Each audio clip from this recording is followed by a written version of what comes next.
test. Test my mic test.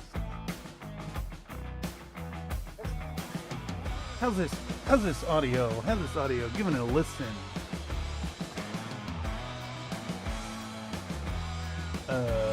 Let's see if this microphone position works.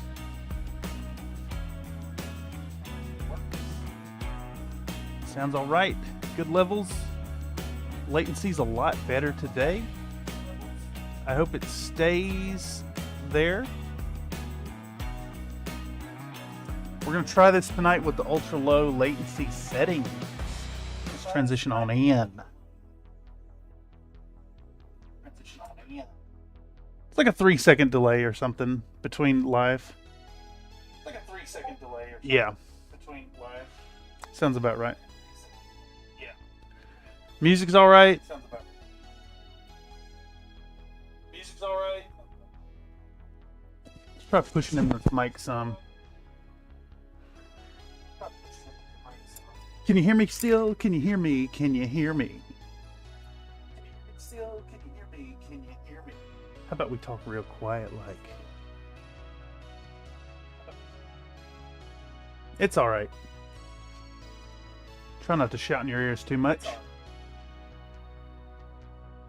Well, howdy folks, and welcome back to yet another paint stream here in the hobby corner, here in the bullshit corner 2.0.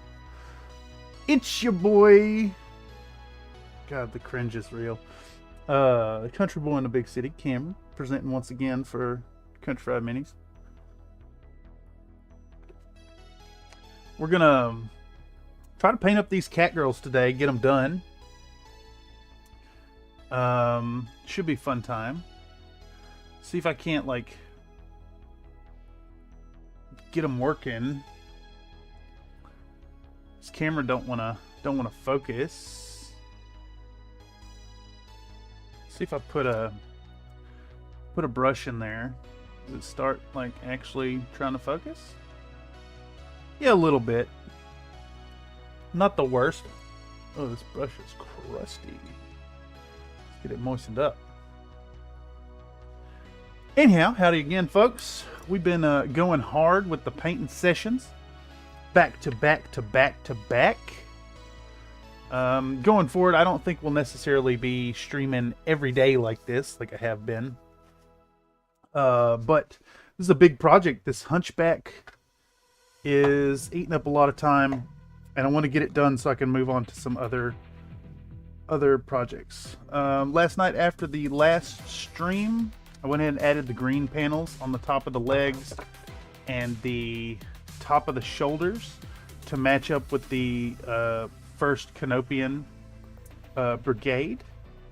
So we'll get back to the Hunchback today at some point, but today's stream is about the girls of Canopus.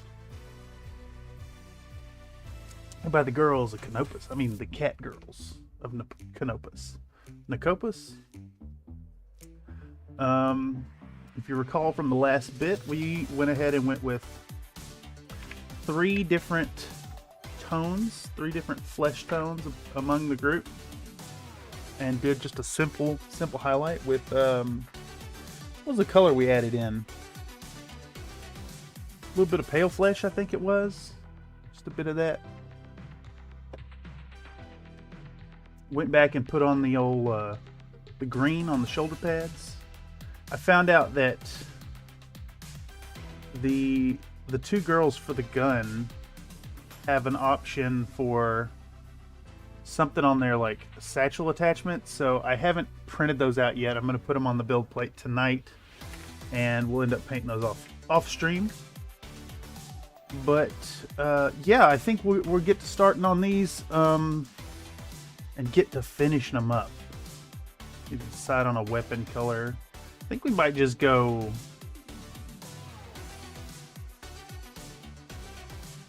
may just put them silver. May just go silver with them and hit them with an ink wash. I got this technique I like to do wherein I put it's a Nuln Oil wash over most of it, and then a blue wash on part of it. Might have been a blue wash on the whole thing and then Nuln Oil on the lower half. I think it's the other way around. I think it's Nuln Oil over the whole thing, and then a blue wash on the bottom. Aside from that, when you think about hair colors and cat fur colors, get those done. So, without further ado, welcome. This is yet another paint stream here at the Bullshit Corner. We're getting a little work done once again. I think going forward, we're going to have these streams at the usual time. So if this is something you like catching, expect many more country fried streams around 6 p.m. PST. Not sure how that translates to other locations. As a U.S. individual, we were never taught Greenwich Mean Time. What is that? You'd think I'd know it by now, but I don't. I'm ignorant. Anyhow, welcome once again. We're back at it, going hard. Rest assured that the streamed content is not going to supplant the good old Country Fried Minis full-length features. But now that I've got a setup to do these streams, expect a lot more streams. So if you want to catch us live, it's a great place to get in and chat with me in situ, in the moment, and express whatever you got to express about whatever's going on. I read all my comments, but I also am available live during these thingamabobs, these live stream events. I hope the cameras are working all right tonight. I hope we don't have any issues. I'm also trying this on the ultra low latency to see if my Wi-Fi can handle that. So if we end up with some buffering frames tonight, that's what's causing it, and hopefully it won't be too bad. I trust in the process. I think we might actually need a new sheet here. Let's do it. Let's go with a new sheet. Try to conserve and use these as much as possible before swapping them out. But let's get a new sheet on this. How wet is that? Decent? I think maybe one more load of water. All right, so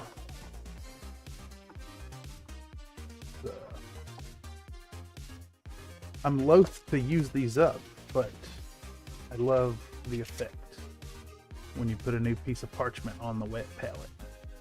I'll hold down the corners because they're going to want to curl up. And I use a fairly dry wet palette compared to some of the creators I've seen out there. Just enough to put a little bit of moisture underneath, a little bit of temperature change. Okay, so we got a fresh sheet on the Army Painter wet palette. And if you ain't got a wet palette yet, and you're in the market for picking one up, I do recommend the Army Painter one. It's really nice. It's compact. It's got a tray inside that holds a good amount of paintbrushes. Keep my files in there. Keep all my my brushes that I'm actively using in there. It's good stuff. Let's check this message real quick like. We'll have to get it later. Okay, so last thing we did on these Catgirls was getting the shoulder pads, and I think we're going to hit them again with a little more green. We'll do another layer on them, and then there's a couple of them that have like these visor thingamabobs, and I think we might go green on those as well. So just the two of them. There's three of them. 3 with visors. Yeah. And then there's a couple with goggles. I think we'll do the goggles in the same color as well. We'll do that green. She's got a visor. So 6 of them, and then 3 just have faces. Faces without the goggles. RFD Hobby, welcome. Oh, damn it, I missed the start. Haha, good to see you again, mate. Yeah, we're going hard on this project. I don't expect that I'm going to stream this much on all projects, but this one's kind of a little bit of an outlier, because this project needs to get done quickly, and it's going to take a lot of hours to get it done. But I need this Hunchback done and in the pocket and ready to release at a moment's notice. They're coming along. My apologies for the loud traffic going by. That's you know, par for the course here in downtown San Francisco. It's also hotter than holy heck today. So trying to regulate my body temperature here. Got a nice pair of comfy shorts on and the windows are open. So maybe it won't be too bad. Okay, so getting started. As mentioned, we were working on the shoulder pads last we left the Catgirls. So I think I'm going to hit them with another coat of this here uniform green, which will work as that canopian green tone.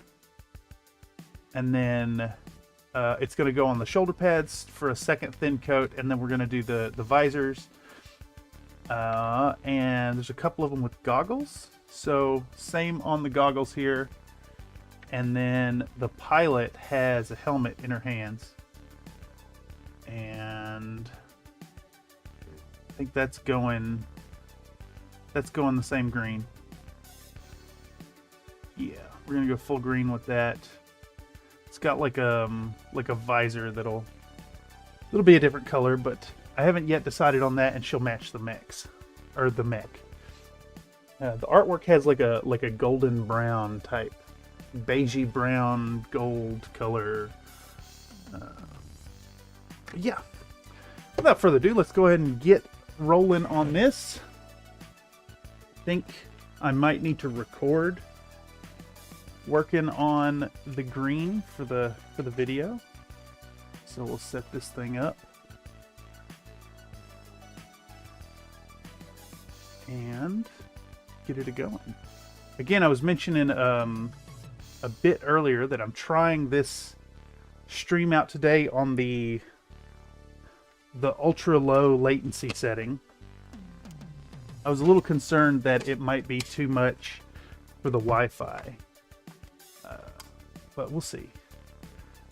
Only one way to find out, right? Okay.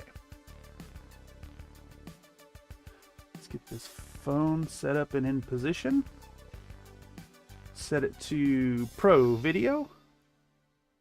Try not to bump the camera. And we can actually get rolling on these models. And I think, as always, we'll show the color to the camera. Put a little bit on the wet palette. Add enough water to thin it out. What you think? I think 2 drops ought to do that. Get a good stir. Might be a little too thin even. No, it looks all right. Decent consistency. Okay, I need a fresh paper towel. Get this guy. We can actually start painting. Only 15 minutes in. But good go. Should go fairly swiftly, I think. I have enough of these Catgirls that it's easy enough to go from one to the next. All right, let's rotate this a bit. Try to keep them in frame for y'all. Of course, again, I am filming it for the video, so there's a bit of give and take in making sure it's in frame for both cameras. So it might be a little rough. Might be a little rough in that regard. About that.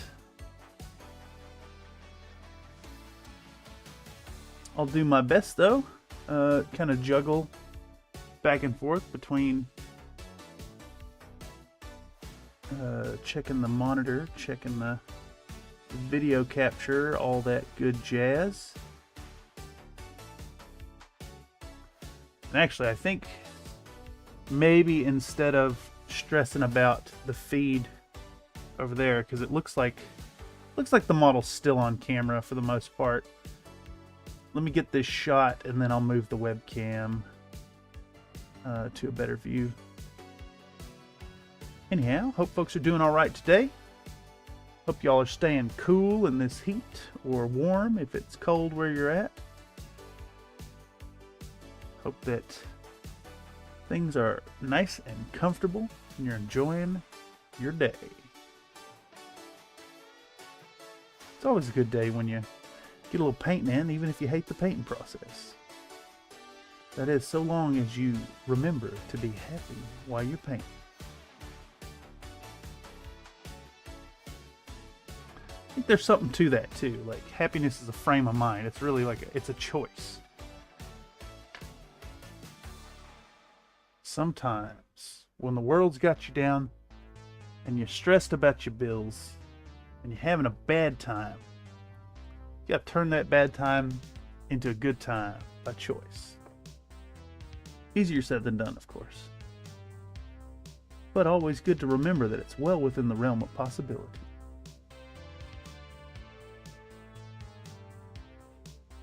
And at that, I hope all y'all beautiful biscuits out there having a lovely, lovely time.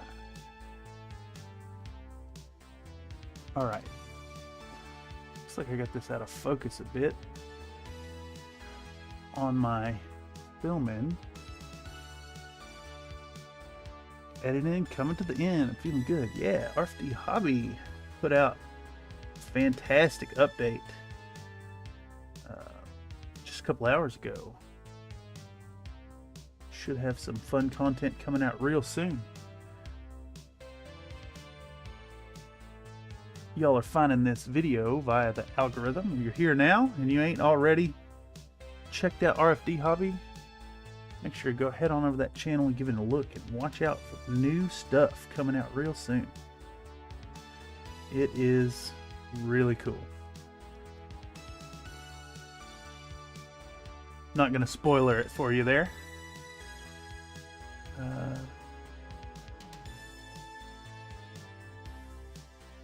But yeah, I'm looking forward to it myself. Real excited for it. Okay, so we've got some green on this helmet, and I think that's probably a good amount of filming.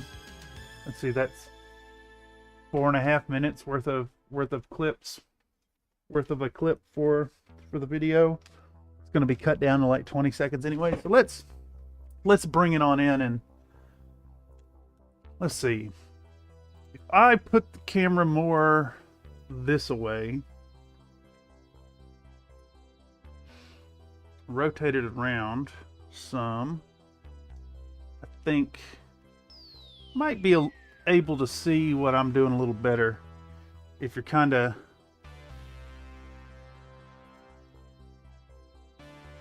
behind here, because I'm left-handed, right? So ideally I want to record from kind of this angle. And unfortunately there's a wall right here, and I don't really have a good way to mount a camera over there. Let's see, I think looks like the Cry-Cut logo is there. And will you focus, camera? Will you focus? May or may not. Might have to bring it out a little more. How about kind of like this? I think this webcam just don't like to focus if it's too close. Let's try to get it right there on that Cry-Cut symbol. How's that? How's that looking? Can we see what I'm doing?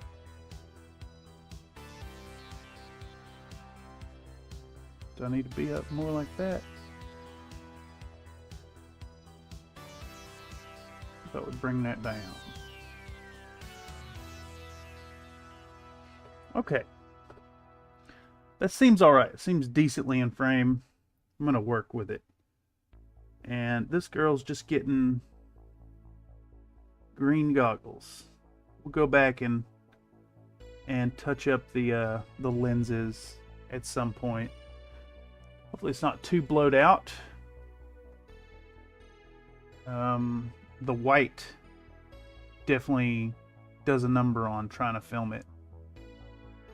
But that's soon to change.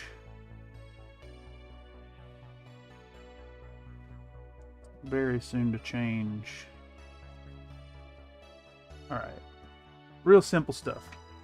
Get some green on the goggles, some green on the, it's like headpiece things. Making sure we have that Canopian influence reading very clearly. And I think from here we'll either get some color on the weapons or think about what we're doing with the hair on an individual basis. I think we need some wild colors like purples and greens and yellows and blues. They gotta be wild. We're not going for subdued colors here. No, no, no. The uniforms are the subdued colors. Very neutral browns and greens. Gotta give a nod somewhere in the art to that Canopian flamboyancy.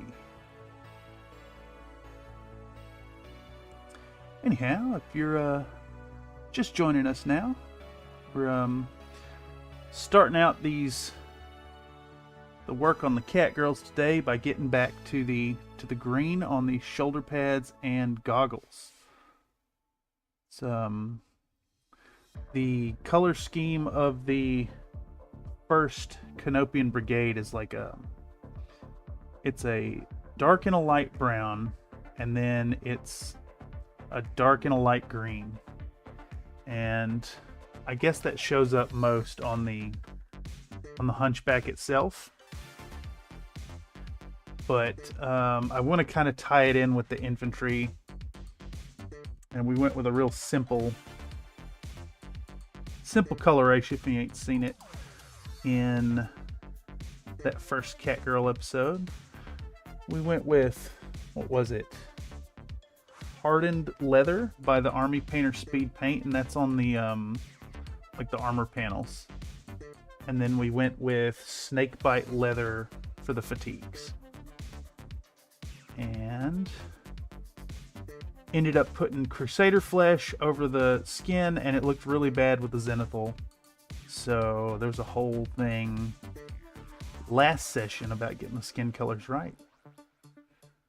And so we're aiming today to finish up at least the Catgirls. Ideally, like, I would love to get the Hunchback finished as well, but you know, I keep working on this thing and I get a few hours in and realize how much work's involved, but it'll get done, I promise.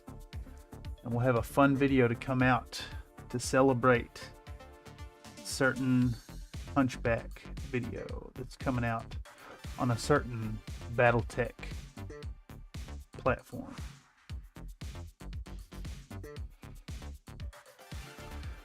So it should be fun. Should be a good time. And of course, if you have any suggestions for like what you maybe would like to see in the Hunchback video itself, suggestions for topics to talk about, don't hesitate to let me know either in one of these live sessions or in the comments in any video, really. The live ones are the best place to stay on topic, but you shoot me a message and I will read it. After all, this channel is for y'all, for the community. Anyhow, speaking of live streaming, tomorrow night we've got the next episode in our Tabletop Tuesdays. We're going to be streaming Cyborg. The party is going on their first heist. They've established themselves in the world, in the city of Psy, and they're ready to try and get some work done. I believe one of the deal for it is one of the party members' debts is going to get erased. Something like that. Can't remember offhand, actually. But it should prove to be a good time. Charles Fist says, did you pick up that Rakshasa? No, actually. Unfortunately, I have been a bit of a shut-in, working feverishly on this project, and have not got back down to Gamescape. I lament that I'm missing the Infinity Gathering tonight, but I kicked the can down the road to next week. I'm looking forward to getting back down there and getting a game under my belt with my Hakizlam forces.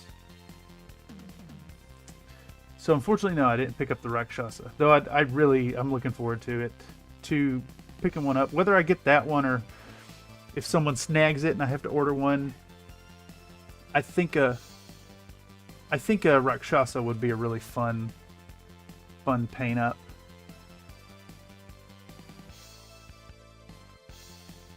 Do a whole we have Mad Cat at home video, because it's basically what it is, right? It's a crappy reimagining of the or a crappy imitation, I should say, not a reimagining, but it's a inner sphere attempt at making a Mad Cat, and it does not equate, but it is fun. And those are the chassis that I like the most in Battletech. Those fun, weird things.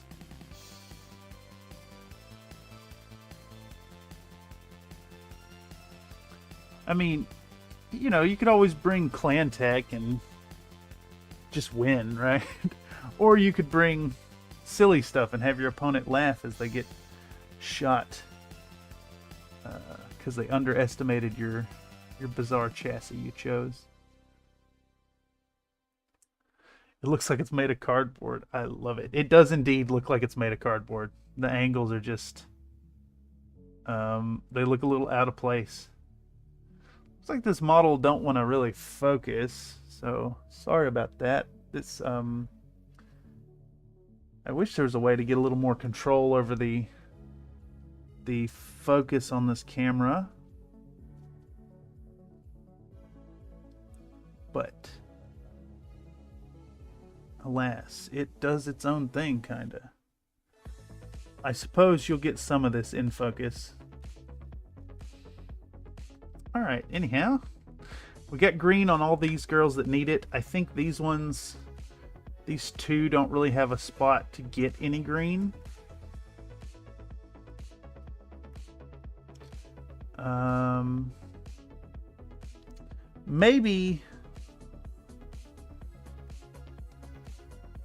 Maybe this one could get a little green on the clip here. The clip that holds the mags, I should say. Do that.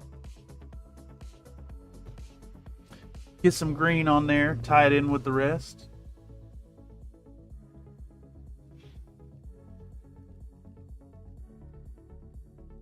Harley rider going by there again.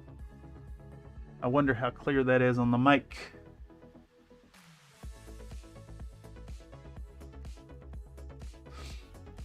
Anyhow, let's think about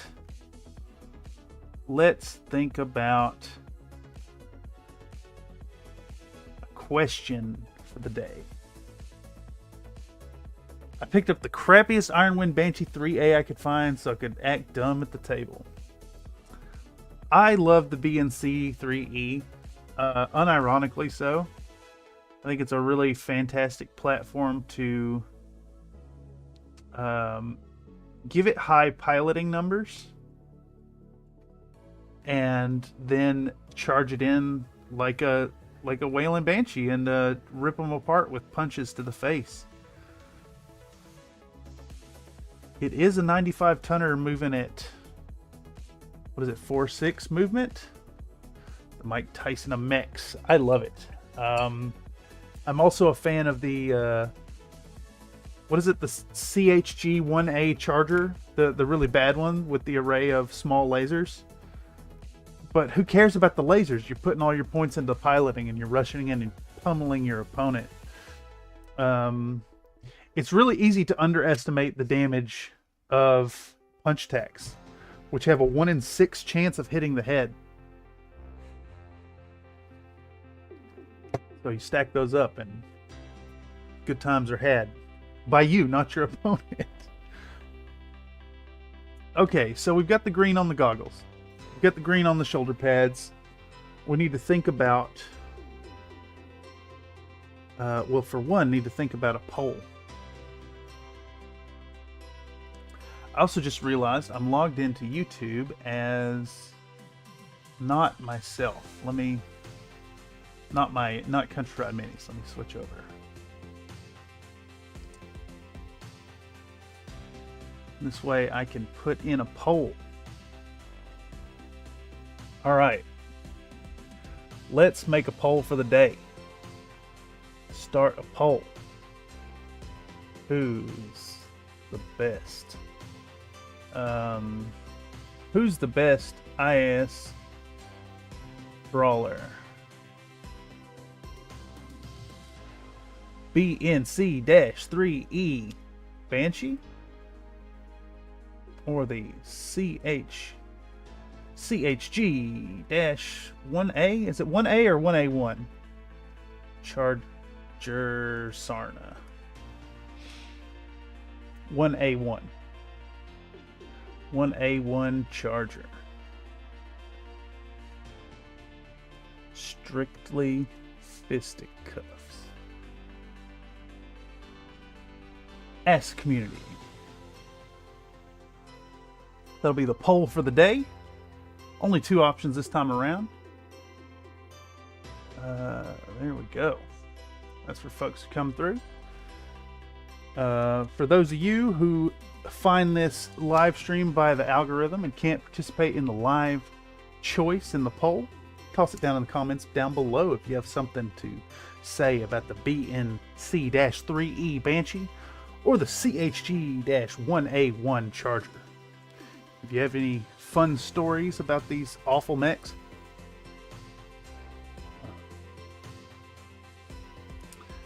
they are unironically some of my favorite chassis. I like them quite a bit.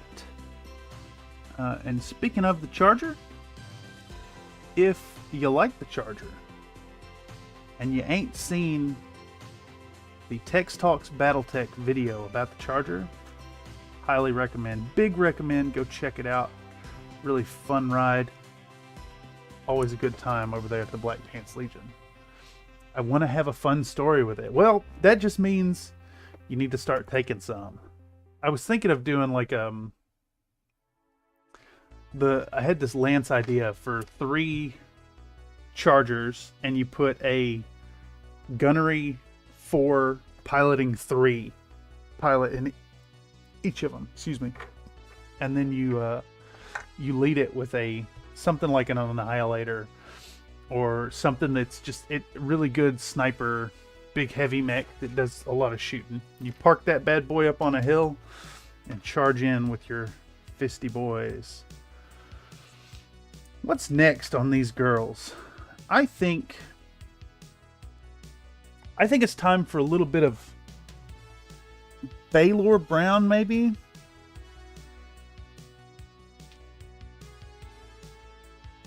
A little Baylor Brown on the straps, perhaps. Maybe brown is too much. I think we'll do this. Let's do this olive color. Pop that down. Here we go. All right. Holy moly.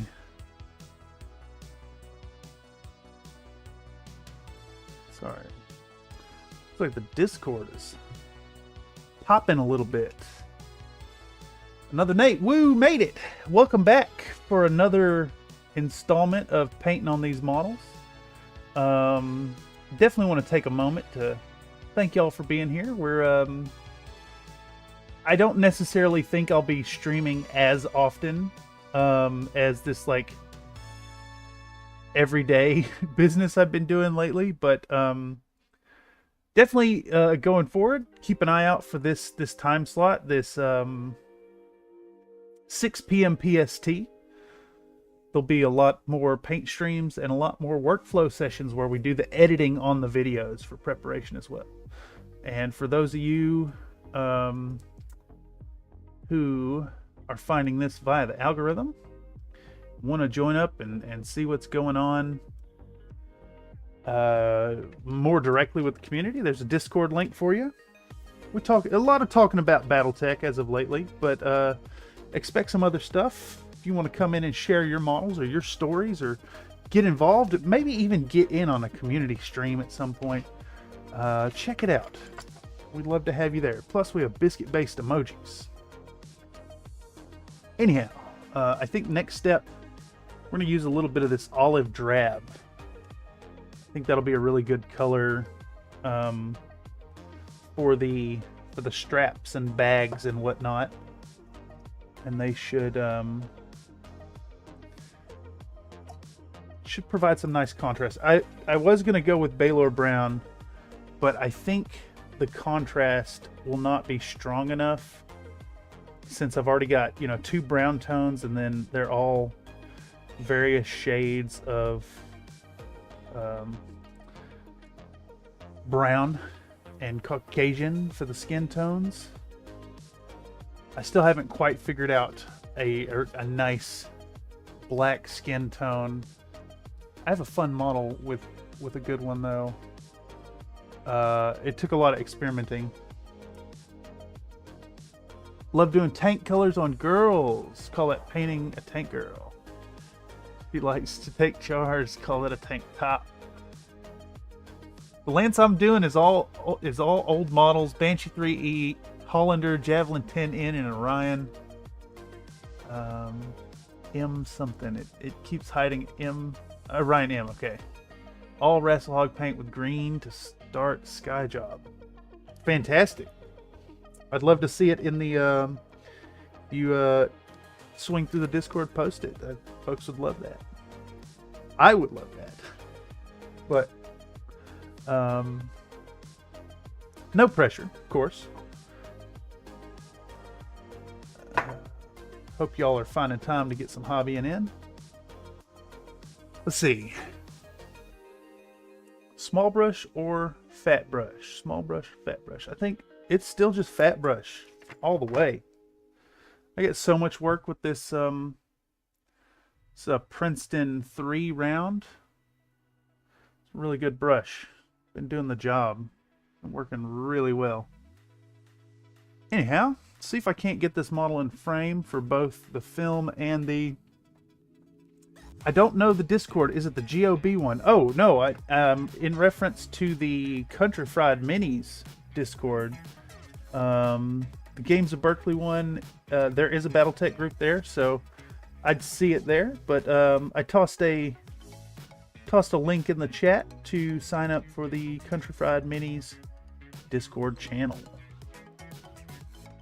I think several of the Berkeley GOB folks are in there. But it's a good way to reach a broader audience when it comes to the Battletech postings.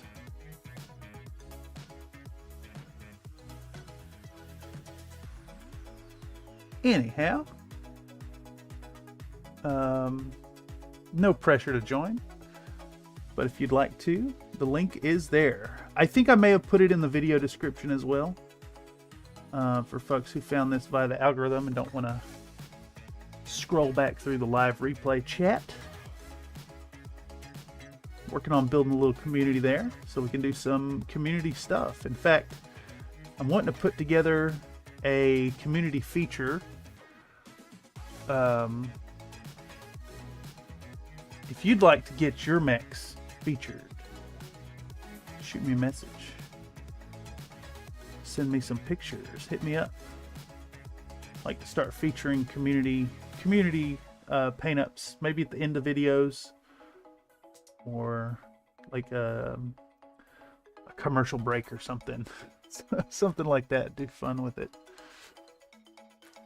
Dark skin starts with a dark purple cut with magenta until it's light enough. From there, paint on dark siennas or umbers that have been thinned with medium, almost a glaze. Nice. Yeah, I might use that technique for the Titania paint up. Let's see. I think she's up here. Let me pause this. Get this out the way. I still haven't started on Titania, so again, that's a big apology to community members who voted on this.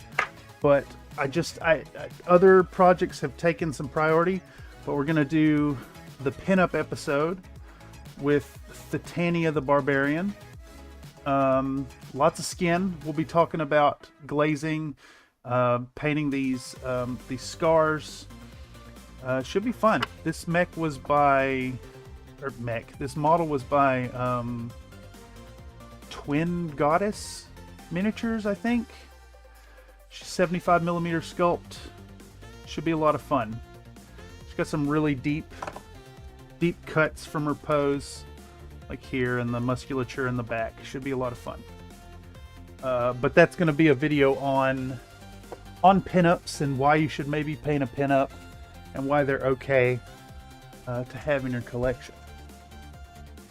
Another Nate, I'm about to hobby again soon. Just need to figure out which piece of garage to dedicate to which crafting setup. Yeah. It'll be exciting. Make sure to toss us an update if you get a good spot going. I'd love to see what you're working on. Love to see how it's going. I live for these moments. I think I mentioned it before. I hate painting. I hate the painting, the actual painting part of it. But when it's done, when you show up for the game day and you bust out those models and show them off to your buddies, and then they also bust out their new models, and then you have this mutual excitement. It's really good. Call me Grishka. Big thing is saturating the base layer underpainting. Really keeps dark skin colors from looking washed out or rotting. Yeah, good tips there. I think that is going to feature pretty strongly in the Titania paint up. It's going to be a bit on. I guess it will be about underpainting and glazing, which I need to learn to do to start on that video. So it should be fun. Of course, this is YouTube, and there are plenty of places to get the knowledge. It's just a matter of learning how to do it swiftly, record it as I fumble through it, and then pretend I know what I'm talking about while producing a piece of content. It should be fun. We might even do a model giveaway on that one as well. I'm kind of leaning towards, whenever I do these pieces that have the 3D painted or 3D printed models, to print out an extra copy and send it to some commenter maybe. That's what we did with the food mechs by, man, what was that? I can't remember the producer. But I ended up painting those off and using a random drawing to pick someone to get the models. Kind of goes back to the whole I live in a studio thing, right? So getting a bunch of models tends to start taking up space really quickly. Anyhow, I'll keep y'all appraised of any giveaways, contests, etc. Just watch for the new content. We'll have some fun stuff coming soon.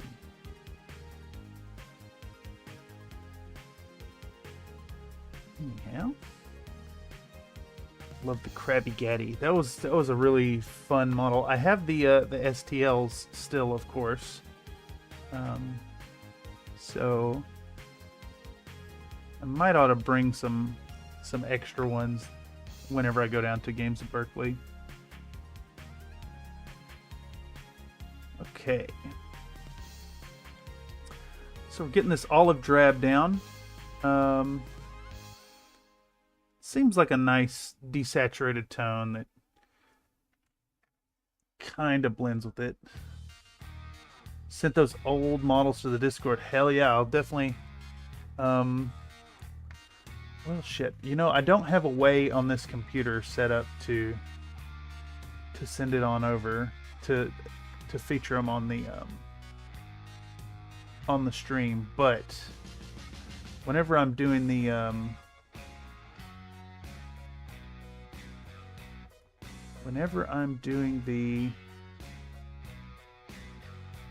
workflow live streams, it's real easy to just dump stuff into the chat. Yeah, oh, that looks great. Love that sculpt. It's just like a sky earth type blended camo on it, on that Banshee there. Oh man, that old school Orion. Very cool. Love it. Thanks for sharing. Amazing.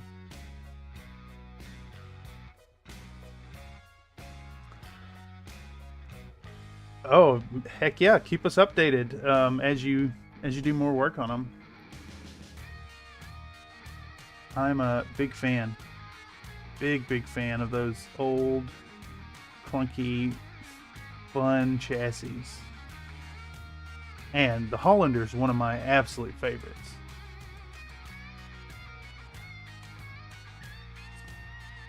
Park it up on a hill, pop off a round, use its mobility to get you a new position, pop off another round. I mean, you're going to miss a lot of the time, but every now and then it hits and absolutely wrecks. Excuse me. Once again, I've got coffee burps, and I hope that I'm not belching in the mic. Trying to avoid it. Yeah, it's not done. You said 4 new mecha.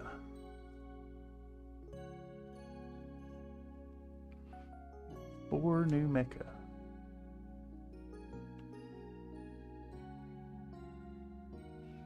What do you mean 4 new mecha? Did I say something and I've already forgotten?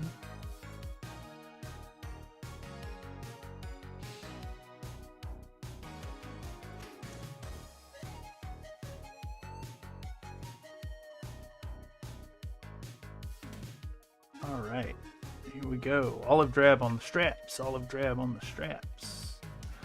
Another and another and another. Get these done. I mean, they're gonna get a simple paint up. Really, I'm not gonna kill myself on getting the detail on these girls, because they're not the star of the show. If anything, they're just gonna be base accoutrements. Oh, that was a challenge.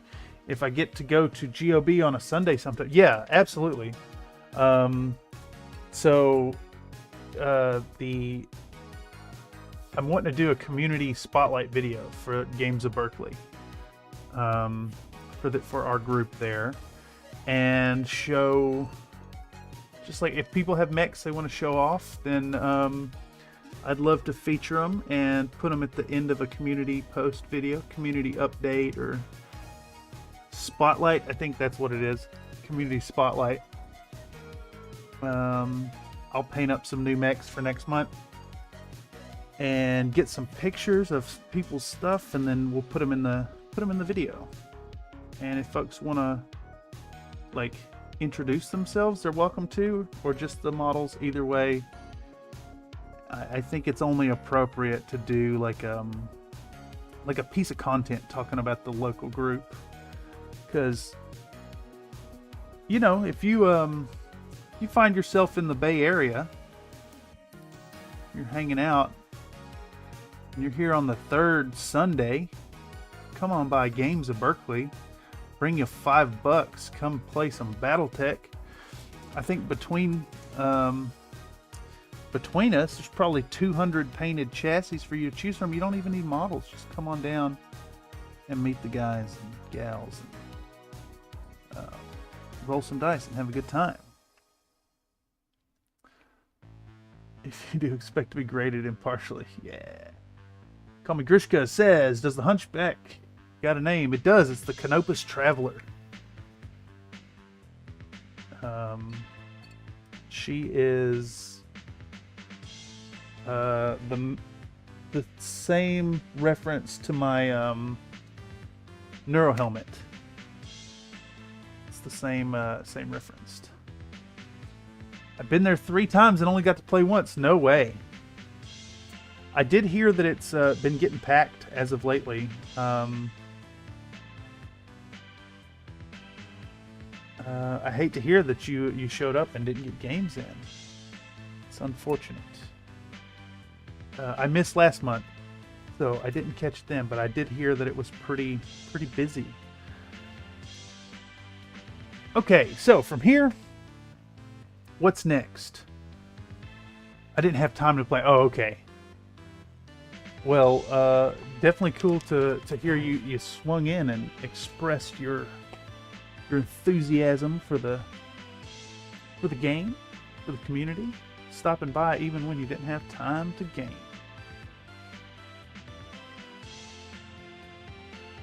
Okay, so from here, it was on me. All blame should be placed on you for making it too cool. I don't know. That's fair. Okay, so I think next up, what we want to do is paint all these weapons. See if I can't get this in shot. This is a real struggle to film. All right. Okay, I think that'll work. All right. So as always, we're going to show the paint to the camera, give it a shake, put it on the palette. Again, this is that Vallejo metal color. They're made for airbrush, but man, they're spectacular. You get 1 coat coverage, really rich mica flake density. Works really well. Anytime you can get a metallic that gets smooth 1 coat coverage, it's amazing. It's utterly insane, actually, how well this stuff works. It's a little thin, and it separates quickly, so you got to stir it up. You got to be careful about where you apply it. But come on now, you hit it 1 coat, and it's silver.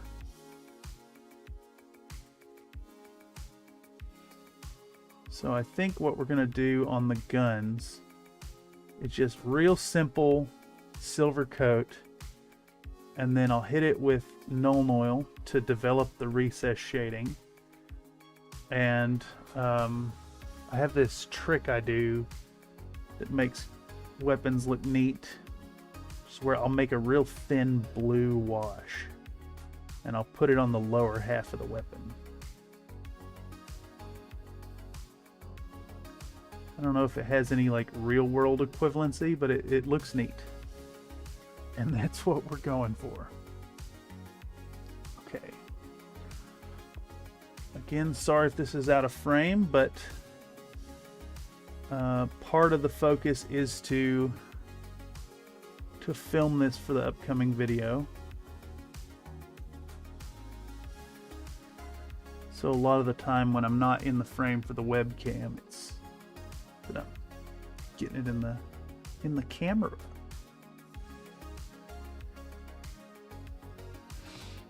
Okay, oops. I'm wondering if I should do the stocks metal as well. Might as well. Simplicity. I think they'd look really good with wooden stocks, but the wooden stock might just get lost in all that other brown. So metal it is. Besides, monotone weapons exist. That's a thing. All right. One coat wonder.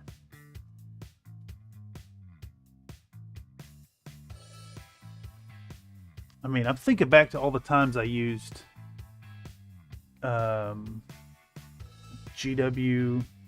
metallics and just get that abysmal coverage. It's like 3-4 coats to build up opacity. Just like, why? Compared to this, you just pow, one coat, done. Love it. I don't know if that reads too well on the webcam, but it is indeed just blast it with a little paint and it's done. Okay. So there's one. Next one down the line. And here, let me see if I can show this on the camera there. Military weapons that type will typically be solid black nylon. Yeah, okay. I think that's a little trickier to paint. I usually do my infinity models with matte colored weapons. I do like a dark gray and then a heavy wash. For the stock. Okay, yeah. I wonder, should I do that? You think a black stock would look good? I think it might. I think I'm going to do it. But I want to take a second here to show how bad this stuff separates. So the one downside to the Vallejo acrylic metal colors. So you should be able to see, and I'm looking at the feed to make sure. This looks kind of black already. It's already separated out in the time it took me to paint that one model. So you just, keep your brush on the ready and give it a stir and remix in all that mica that's settled to the bottom. And this stuff, it works so well. The medium is really thin for airbrush application, and the mica flakes are like, they're so tiny because they're made for airbrush. It's made to not gunk up your airbrush, and so good. If you ain't got some in your collection, I cannot recommend them enough. I mean, all I do anymore for metallics, I've got Jet Exhaust, was like a black silver, and then I've got the Duraluminum, which is like a super bright one. And then if I want to do gold, I'll put like an orange wash over top. If I want to do brass, I'll mix a little red into the wash. Use green for the stock too. You're not wrong. Could I get away with a... I wonder if that'd look good with another bit of the Canopian green. Let's give that a try. Wet palettes don't get along with metals. Yeah, that's absolutely true. I ended up getting a little bit in my reservoir yesterday, and luckily it didn't ruin any paints, but yeah, the potential's there. Green, you think? Green for the stock. We'll go green first and see how that looks. More of that Canopian green. And if it don't work, then I'll do the black. I do want a little variance here. And actually, that might be a good way to get the green on that last model that doesn't have any of the green. See how that looks. I hope that's in focus. Can't really tell sometimes.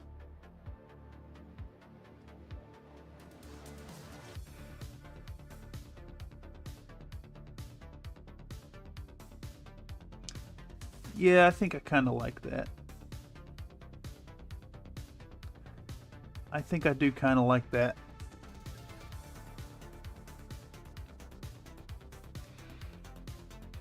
It don't really make a lot of sense to have this green color on the stock, but aesthetically it ties in that accent color, I think. Good call, thank you much. I feel like my metallics either separate or dry out on the wet palette. Well, if you already deal with separation, then you'll probably find that aspect of the Vallejo metal colors a little more frustrating in that regard, but you just take a little time to mix them and it's well worth the headache, I think. It's just me. That's just my wholehearted endorsement for it, because come on now, you just, ow, it's silver. That's it. That's, you know, it sure beats struggling against, what's that gold color I have, like Retributor armor or something. Takes like 4 coats. 90s British rifles have green stocks. Interesting. Okay, so there's definitely a precedent for garish color on them. That metallic come from?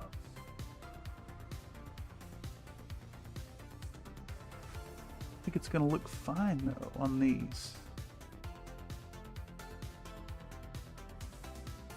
These gals will look great. They're gonna blend in pretty nicely around the Hunchback because they all have a very similar palette, but it'll create this sense of action,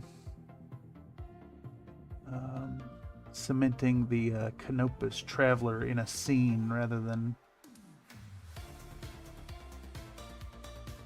you know, just being a static mech on a base.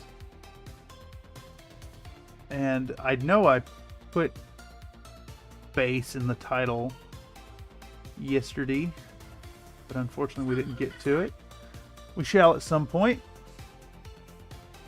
Drab green, it's important to note, very desaturated. Yeah, I probably should have went with the olive drab for it, but I've got the strap right next to him, and I think that would have just made them blend too much. So I did go for the garish green here for the Canopian color. Which actually, now that I think about it, Canopians, depending on which brigade you're working with, can be very garish. Pretty sure, like, a lot of their forces use yellows with green accents on them. And I felt like this one was a little more muted, a little more subdued, and went for it. Didn't want to do yellow. Mostly because I don't want to paint a gigantic yellow model and have to fight against, you know, painting it yellow. Although, that said, I do hear that the GW Imperial Fist sprays really well through an airbrush.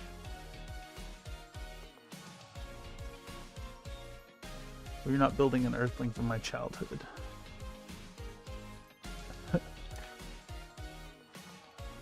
It is, I guess, the first diorama on the channel, technically. Not, I keep calling it a vignette. It's less of a diorama and more of a, you know, just a scene. No more than what I'd put on a proper scale battle mech. Like, I often like to put the little cars on the bases and whatnot. Sometimes a couple infantry on the hex base. Yeah, that looks great. Nice bit of contrast there. I don't know how well it reads on camera, but to mine eyes, it looks alright. you don't have to match anyone's color scheme but your own. That is accurate. I do try to match some schemes, to match the official art from time to time when painting at Battletech. Of course, there's so much to choose from anyways. So many factions that just about any color you could think of is there. Disgruntled Canopian Pleasure Girl Squad.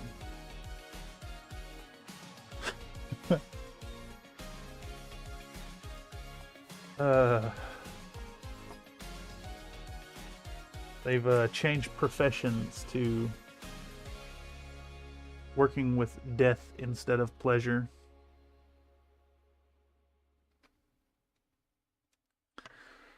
Entertain this. Butta. Okay, let's keep on with the keeping on here. A little bit more of this silver work.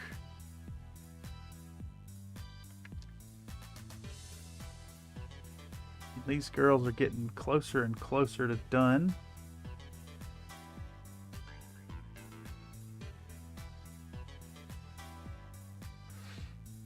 I think what we'll do is get these painted up and then maybe do a layout on the big base and see if we can't put out some sculpt-a-mold and start building up the texture on the base and get it done. Now, I don't know if we'll finish the Hunchback project tonight. Probably not. But it is so very close. So soon we're going to be looking at wrapping up the painting, and I'll do a couple of the workflow live streams. So do some editing on the back end, or show what's going on the back end. Do the premiere work, and then we'll have this video soon, very soon.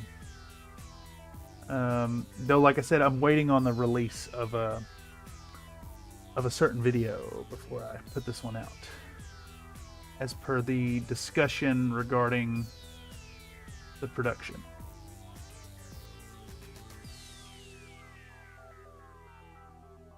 Do a nod over to Locust Labs.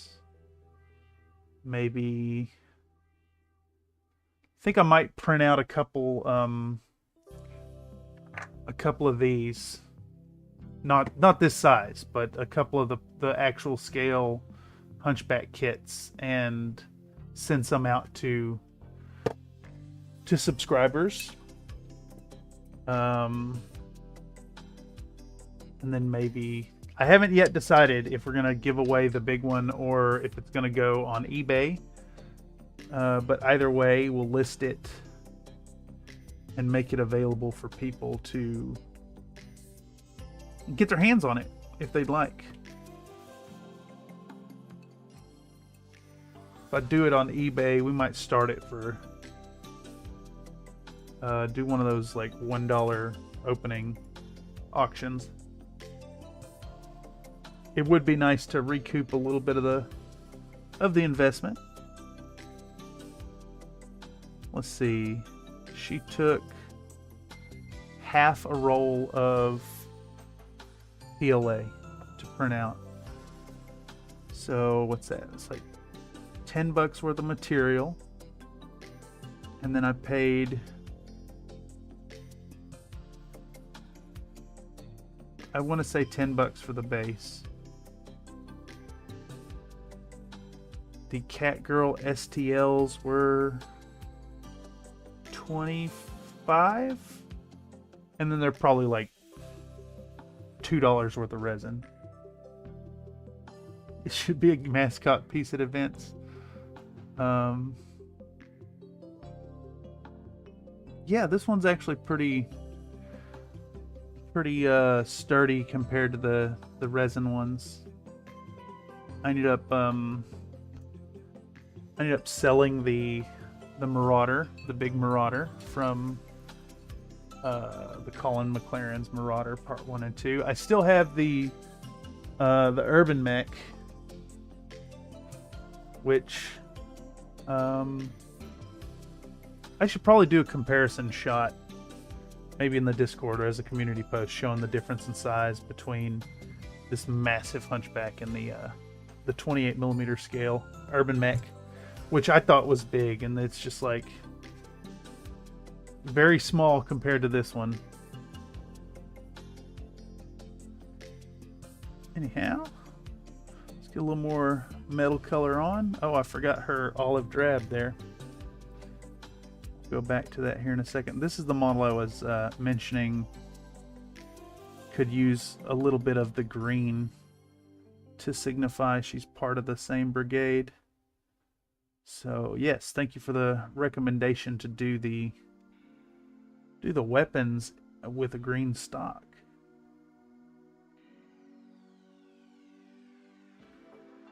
Look really good on this one, or help to cement her as part of the unit.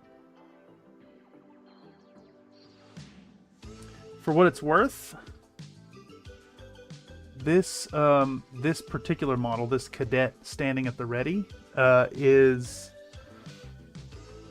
made available for free by Zadark Penguin over on Cults 3D. If you'd like to paint up one of these gals and want to explore the sculpts without tossing any money, you can pick up this cadet for free.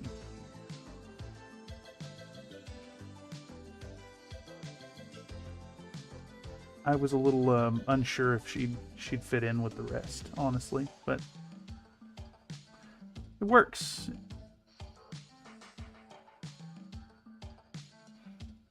And if you like them, if you really want to get into painting up some Catgirls, for like,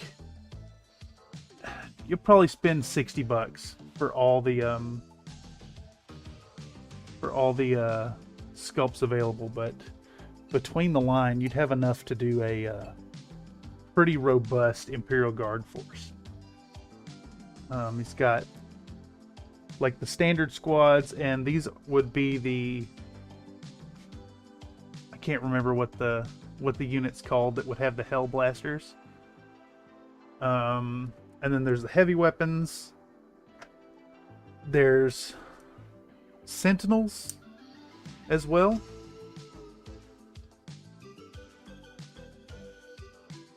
So yeah, if you wanna play with some Neokin infantry, play some Warhammer Imperial Guard, these are readily available. They print up pretty well too. At least the pre-supported ones worked fine on my Frozen Sonic Mini. And of course, they're a little small though. These are blown up to 133% to be 1/48 scale instead of 28mm.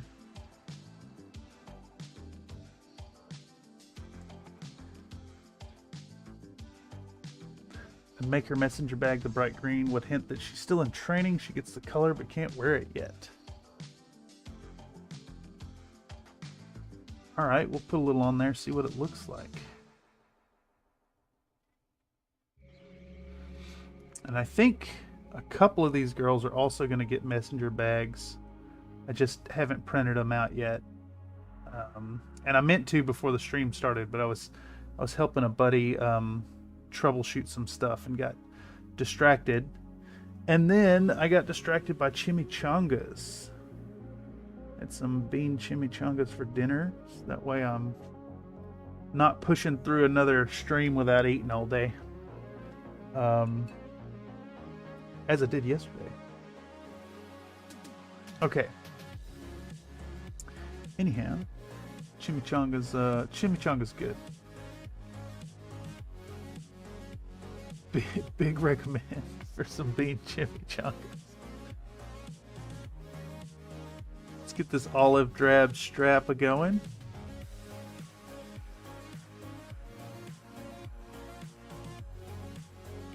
And then don't know. It might be a little much to put that green on the olive strap.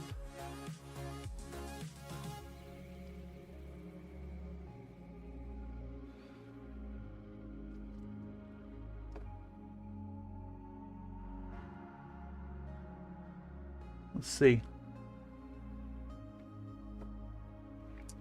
I think these colors might clash a little bit. Although, you know, I could probably paint on a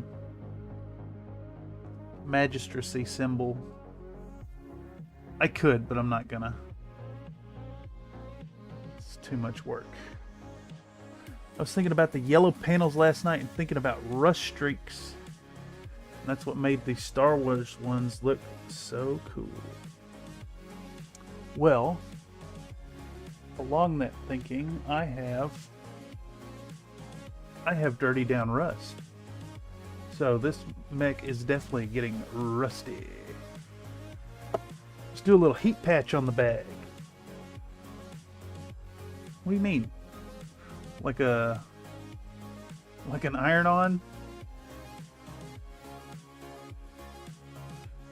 Or like it got little heart patch?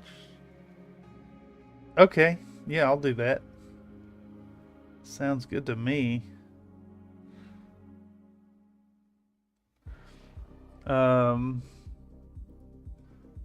Heart patch or cat head?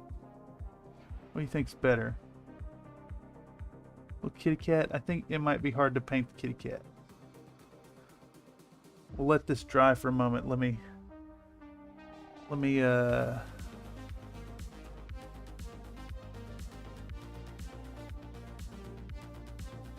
know what you prefer. We're gonna make it happen. Alright, let her dry for a bit and we'll think about putting a patch on it. Something girly. I think that color is working for her just for sure. Okay, yeah, it helps to tie her into what's going on with these other ones. Because the paint scheme is like mostly brown and then there's the bit of green. And I think that needs to be reflected on all these models to, you know, cement them as the same faction. Let's see. She's got...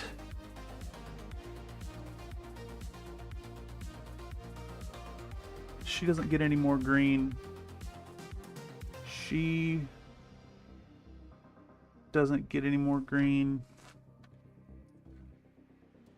I think I'm done with the green. I think I'm doing silver. Yeah, that's what it was.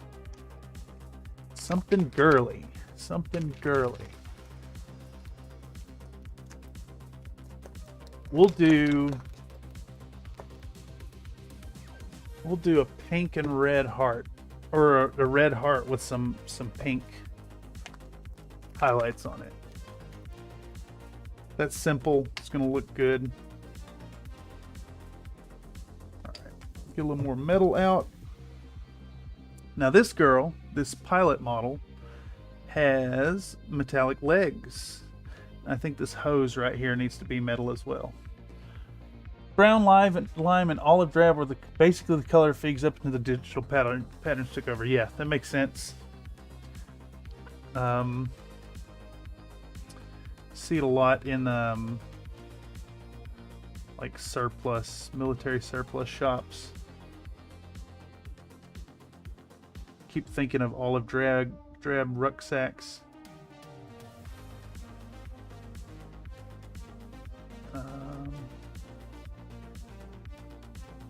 And you know that it kind of makes sense for this brigade because it's, you know, it's magistracy of Canopus. They're kind of backwater, kind of doing their own thing, not really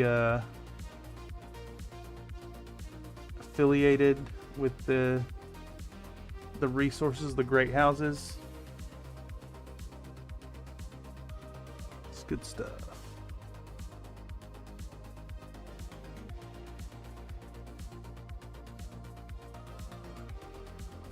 In fact, all of it stands up to reason, even the Catgirl aspect.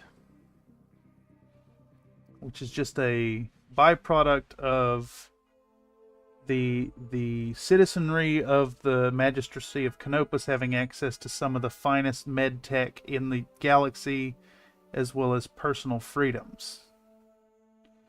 So it can be well reasoned that these individuals would have the option to go full Neokin. Easily. Okay.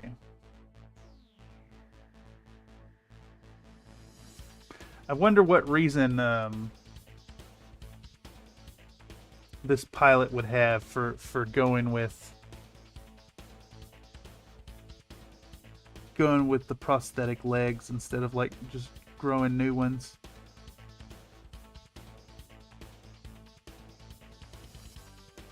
Maybe it helps her interface with the machine a little better. Something like that. We get this hose all silver. I don't really have a good spot to hold on to her. What's going on here with the hair? I think this helmet has a weird connection point to the hair is what's happening and confusing me. Okay. A little bit there. A little bit more. What else gets a silver? She's got another hose running across her other hand.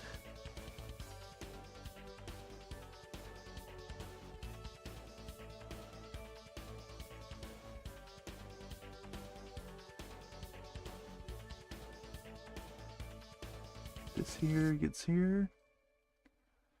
And what else? I think there's like a little tube coming off the other end of the helmet. Yeah, right here. Goes behind the ear. Do that. There we go. And then I think she also needs... She said it yesterday, it's her fashion choice. I stand behind her being cool. Behind her, cool robo feet. Oh yes, I guess it's worth mentioning that it is very easy for me to forget what I've spoken about. My days and streams run together. Wish I could get cool robo feet. We're almost there. I don't think there's any precedent of people opting for limb replacement yet, but I don't know, give it another 20 years. We're there.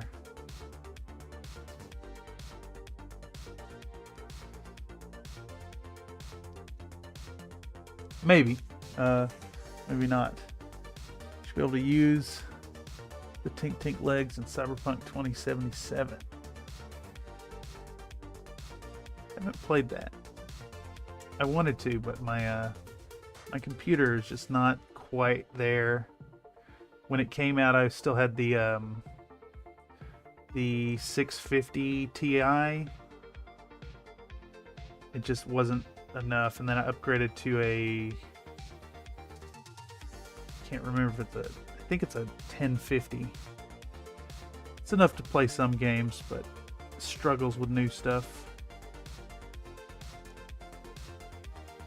Thinking of upgrading to a 3060 as soon as I can afford it. Maybe even calling it a business expense, because I need it for editing, you know, not for playing games. Yeah, I don't think this set has that many years left in it. Funny. Okay. Get a little bit of metallic on this pilot seat. I almost forgot about it. Who's next? This girl has these magazines that should probably be We'll go metal color with them. I know that logically they'd probably be painted some kind of camo color with the gun, but this is easier and saves me a little headache for a later step. Oh, come on, focus camera. Have a 3060 for sale. Oh, might hit you up about that.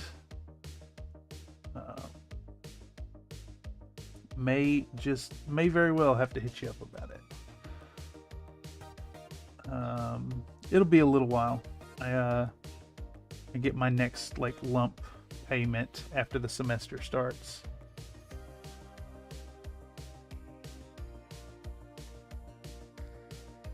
As long as you edit on the PC, business expense. Okay, yeah.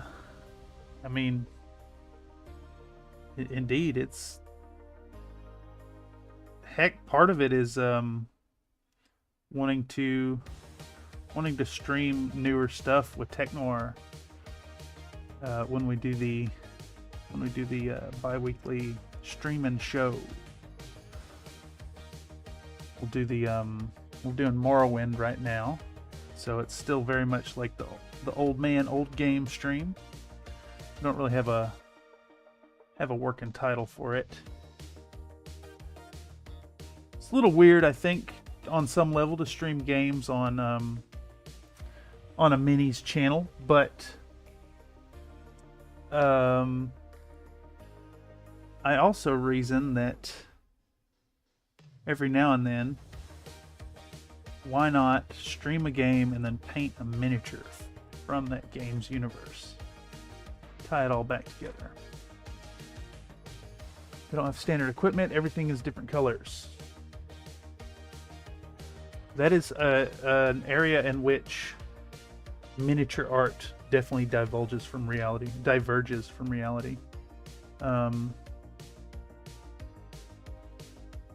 Like seeing all your Space Marine bolters the same color.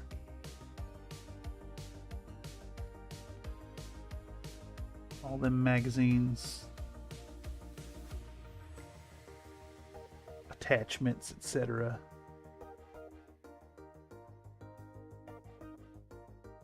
But you know, it works on a subconscious level to kind of cement the unit as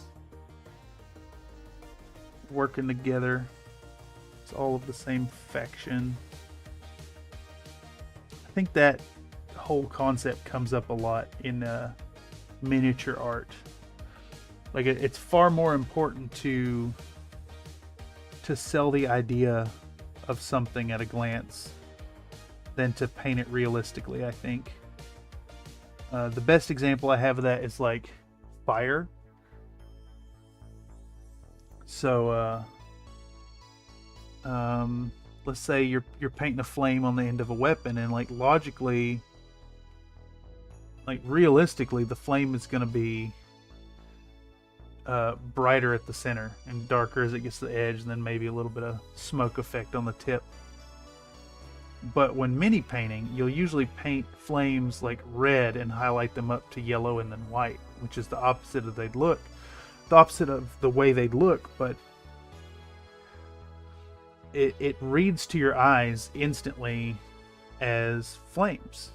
So it you know, it's more about evoking an aesthetic than realism. I was talking about Canopians. It's all you get what you can get. Yeah, that makes sense. Even in being this brigade, they're still kind of militia-esque. Which is, of course, why I thought the yellow panels are a great idea. We'll get a nice rust wash. In fact, the whole mech is going to get a really heavy treatment with chipping. We'll do sponge chipping over the whole thing. Right after I do the freehand, and then right before the oil wash. Come on, focus. Are you gonna do some brass in the feeding belts?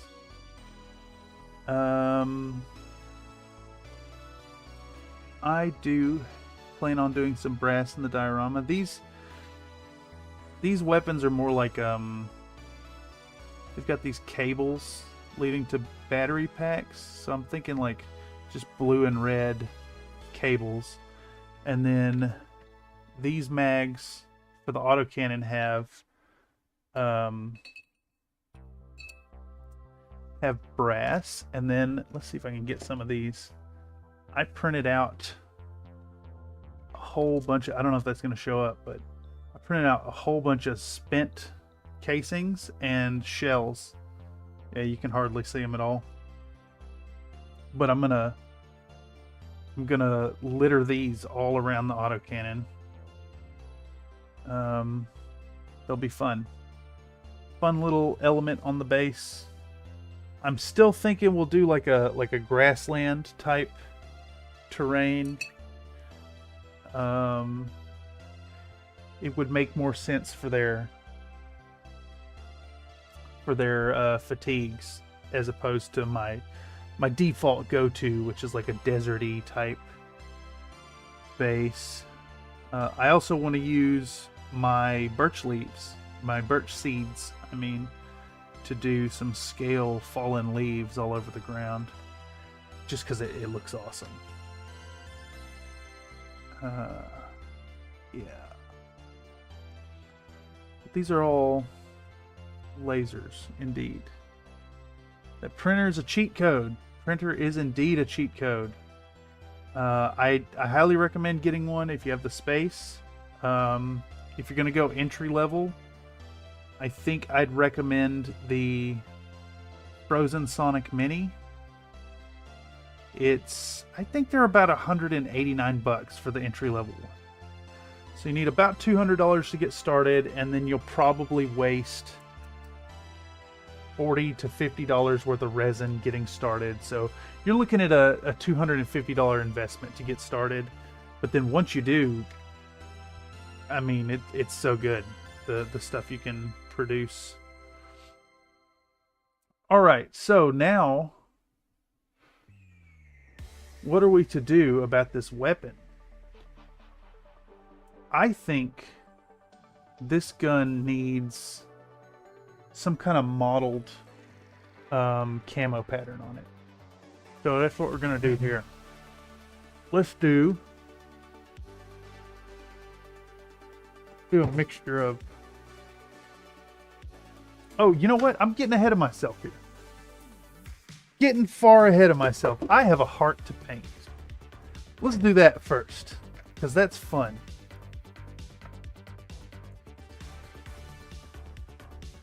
All right, we're going to start with some Golden Brand Primary Magenta. And I don't need much. Put a little water in it, because the golden colors are kind of thick. There we go. Golden Primary Magenta.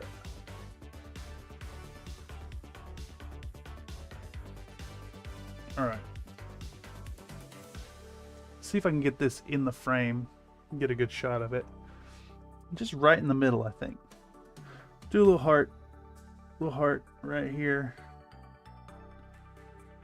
Kind of sketch in the outline of it first.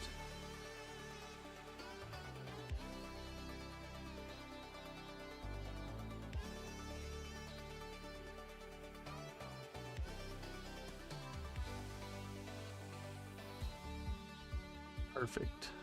I love this idea of the mix of fun,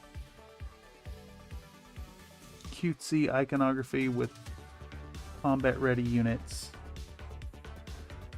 Feels very anime-esque, I guess. Do a little heart. Apply this base coat. Alright, and then while that's setting up, we're going to get out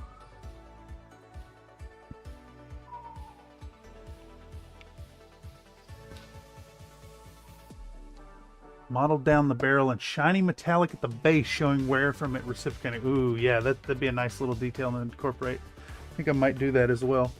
That'd be easy, just a couple streaks. All right, so we're gonna do some apple barrel bright magenta. This is craft paint, but there are a few colors by Apple Barrel that are really worth having in your collection. And I think the bright magenta is one of them. It's one of the main two colors of my Infinity Army. And then I also use the turquoise. Really good color. We're going to spin this down with a drop of paint. Stir it up. And I think we're going to do a little bit of wet blending. I really hate that shine is so strong on the camera there. Hopefully it's not blocking too much of y'all seeing what's going on. Try to line this up here. We're gonna go back to our red magenta color, and we're gonna apply some kind of towards the bottom, and then we're gonna grab some of the bright magenta and put it there, and we're just gonna blend the two together.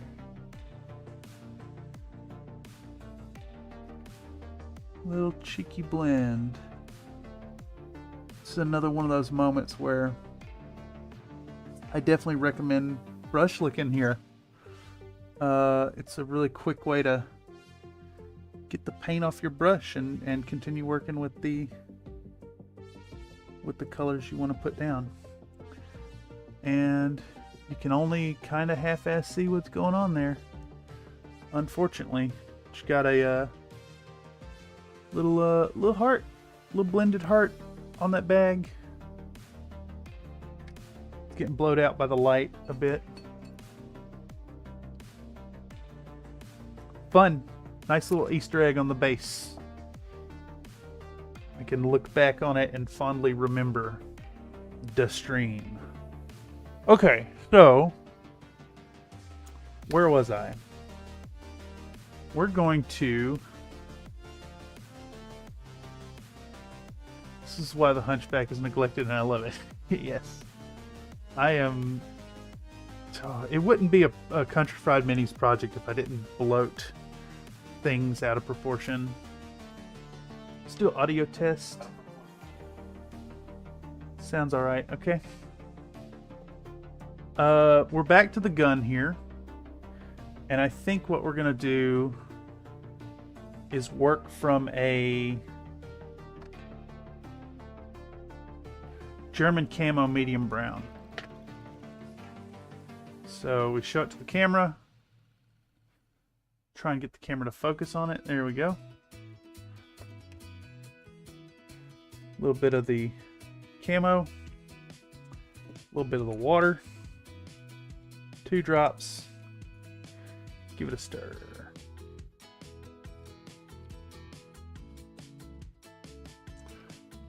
Full transparency. I was approached about this Hunchback project 2 months ago. So honestly, I have no excuse for not having started it by now. But I don't know. I tend to work well on the edge of failure. We're just gonna get this thing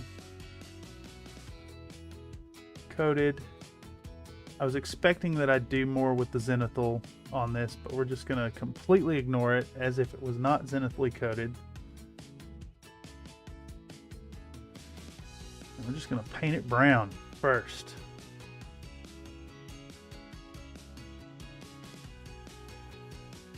Paint it brown. Brown gun. Probably should detach the gunner, but just be careful.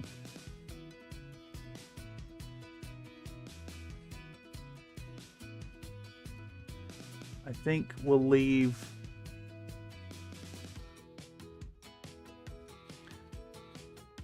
We'll leave the diamond plating silver, and we'll leave the magazine silver, and the trigger system maybe silver. I don't really know what to do about the wheels.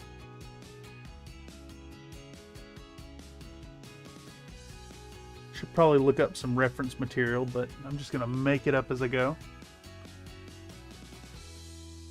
Make some executive decisions. Okay.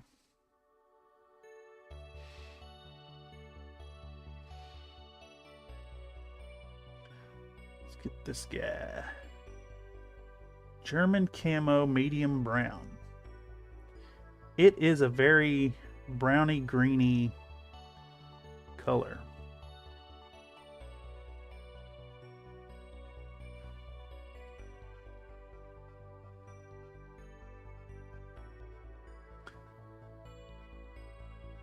Easy, sloppy work.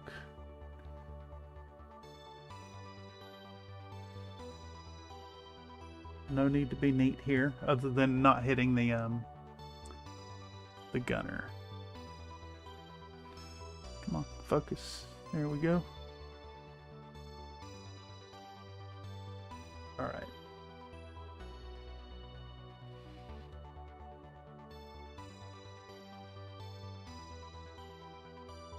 Just a nice coat of brown. Get it started.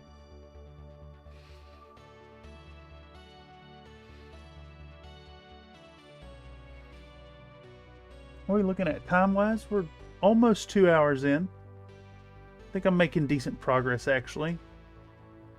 I think we're on schedule to at least finish the Catgirls tonight. If I don't get any work on the Hunchback, what I think I'll probably do is just keep working on it off camera, maybe early in the day tomorrow before the cyborg show, which should prove to be fun. And actually, while I'm talking about it, if any of y'all here in the chat or finding this video through the algorithm are interested, we have a system in the cyborg show.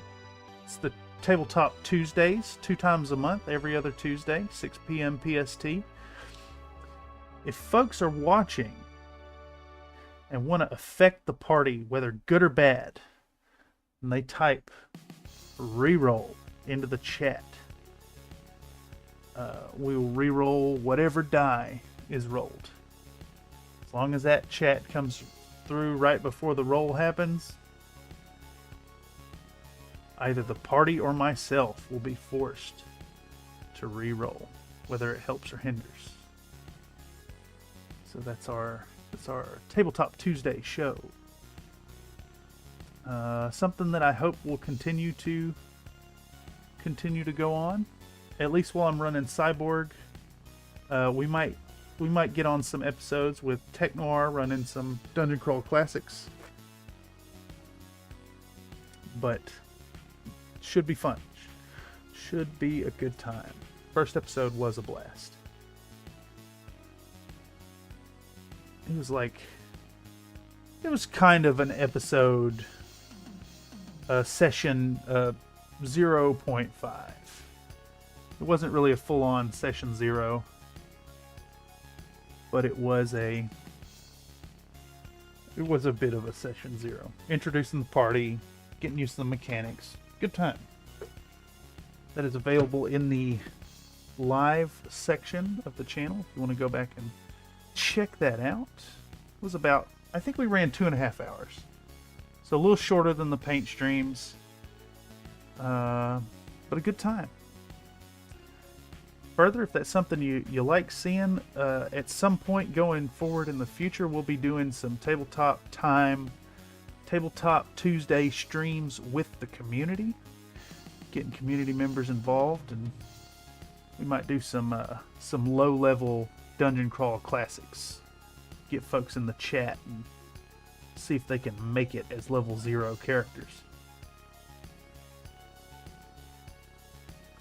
Alright, so we almost got this guy and his gunner painted up. What's going on here? Got a little bit of something.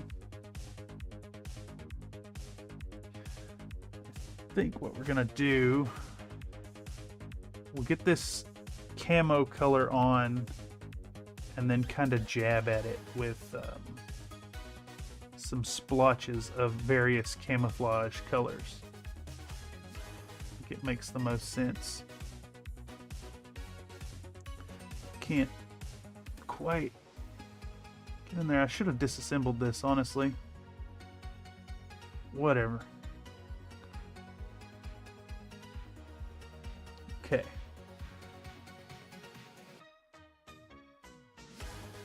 Just real rough coat.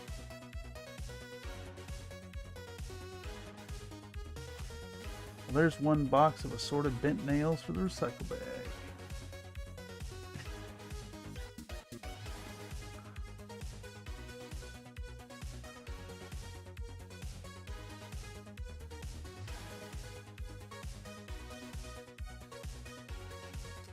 Speaking of recycling, I wonder how many recycle/salvage yards in the BattleTech universe just have full-on, like, full mechs in them. Is it like junkyards of today? Just with 50-ton machines in them?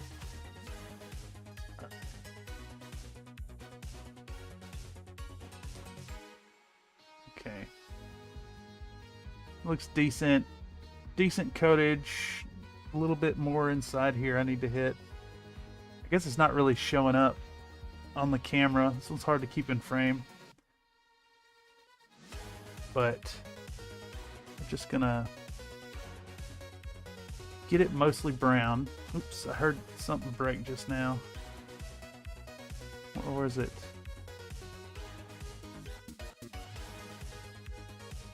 Alright. Mediocre coat.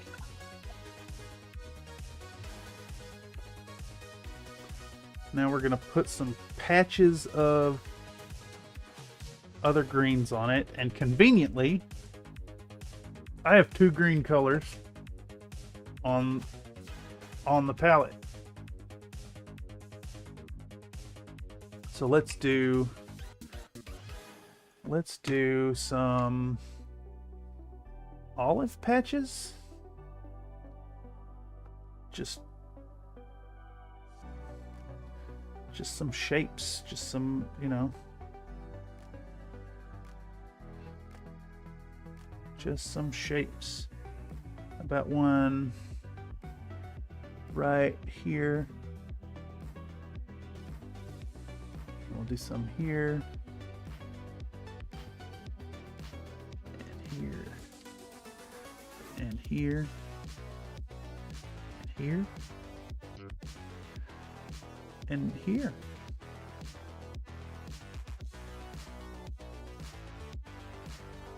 And here. And here. And here. Why not?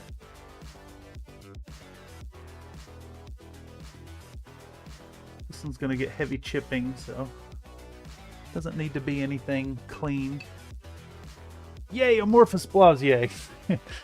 Why kill yourself trying to get this detail in? Instead, I'm just gonna put the color on it and then let the washes do the work. Okay. So next one is gonna be, we're gonna grab some of the Canopus green and we're gonna put a little bit here and here and a little bit here.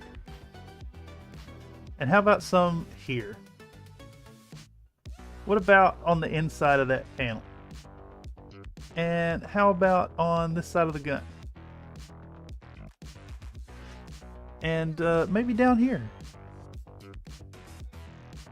And of course, who could forget about right there? What about on the back of that wheel? Or on the inside of this wheel? This one should wrap around.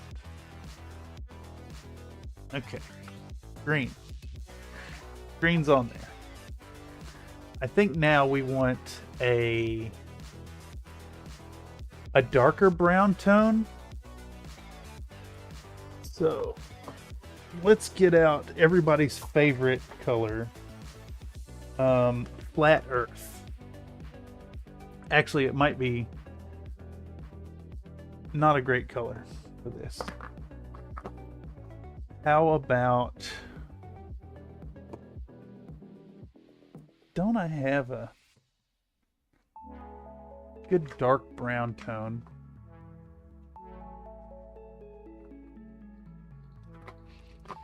I don't know what color to use next. Let's try German camo black brown. German camo black brown. A little bit here.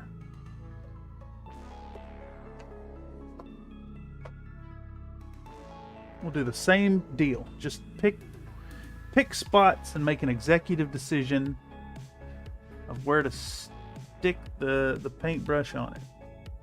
Put a blob there, and then a blob here, and then right there, and then here, and there, and there, and then here. Maybe wrapping around the wheel a little bit, and then here. I think the thing with camo, like, you could get caught up in focusing too hard to make it look good. And really, like, what is good camo? A pattern that breaks up the silhouette? That's really all it is, right? Like, it doesn't need to be. Don't overthink it. Just put some splotches on it. It'll look fine. I mean, that said, I guess like bad camo does look bad. What's next? We'll do some tan earth. Let's get a light brown on there now. Just want to put a variety of colors on it.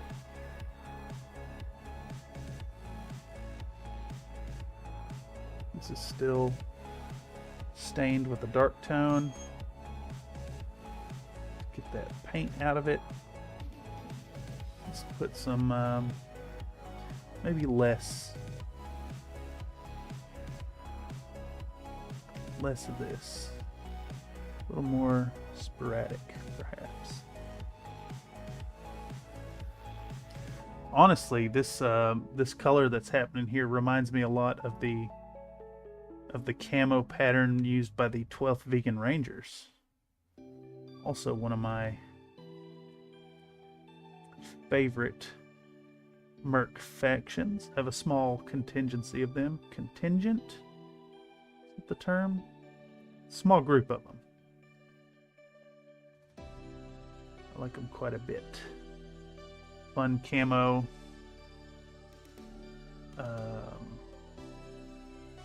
Let's see. My unit is... There's a Atlas AS7K, I think. It's the one with the SRM6s. There's a Hunchback HBK4G. There's a Enforcer, just the standard version. And a Cyclops in that unit. So I've got two AC20s. I've got an AC10. I've got a little bit of LRM support and some SRM. It's got a good, well-rounded set of units. It runs two, I think they're Tiger tanks, if I recall correctly. They might be Merkava Mark 7s, but it runs two tanks I've got 2 platoons of AC2 infantry, a platoon of AC20 infantry with field guns. So it's a nice spread. But anyhow, this looks all right. You know, it's just some splotches of color, and then we'll hit it with an ink wash once all that dries, and it looks like a military weapon. Good enough.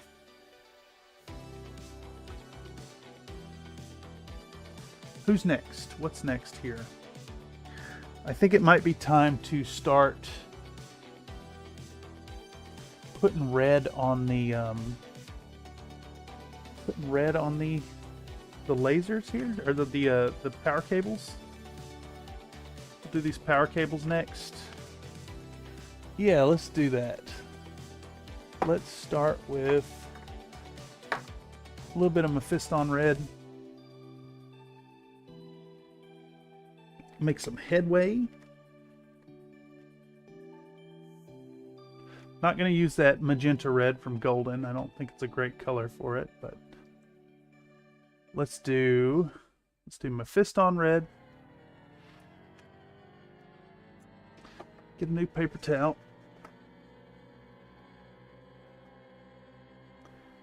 And we're gonna just get a little bit of this.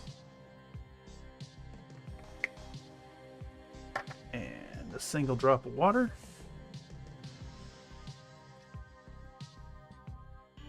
And color in these half of the lasers. Or half of the power cables for the lasers.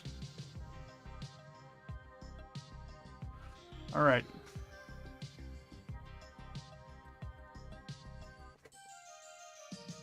See if I can't get this on both on camera and on camera.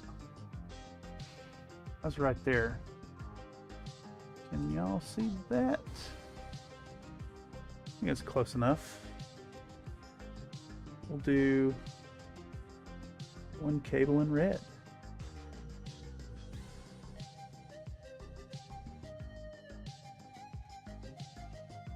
One cable in red and one in blue.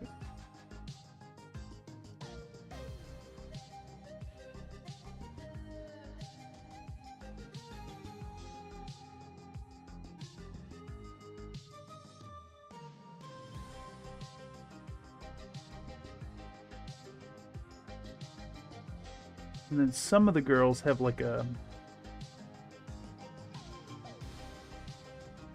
power cable going from their visor to the helmet, or to the backpack. I think half of them are going to get a red cable, and half of them are going to get a blue cable.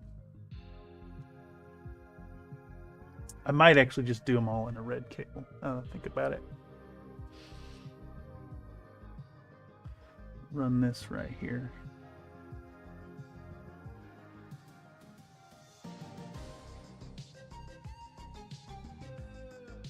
All right. Cabling.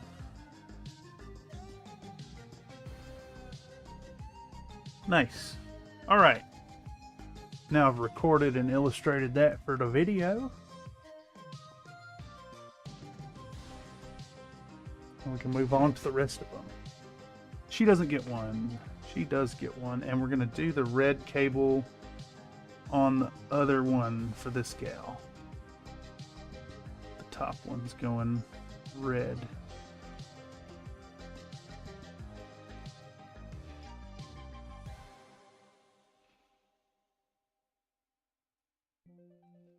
Just create a little variation between them. They're using the same colors, but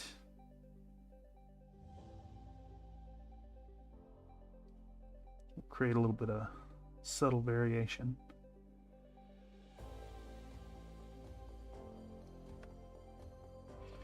And then we'll do the cable on the back of her head.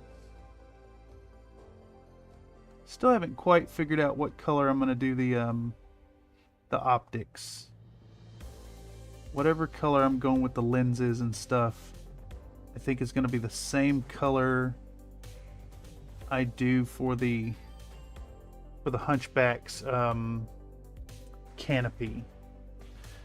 And I'm kind of leaning towards blue. I really like the way the blue looks. I also don't really know quite how to do the golden, like the brown gold type color. Let's see if this girl does not get any red. She does not get any red. I want to do this seat in red. And that's going to get like a real deep, dark wash when it dries. So let's get that pilot seat.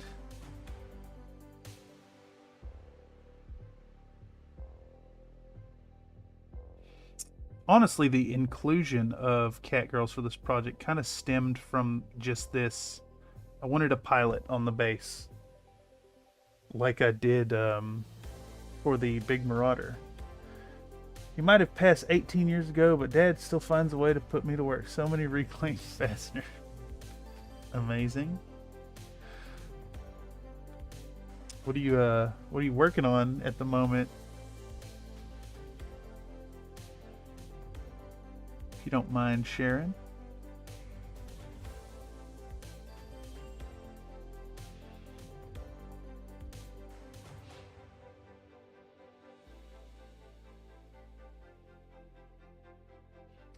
Yeah, like I was saying, garage cleanup. Okay.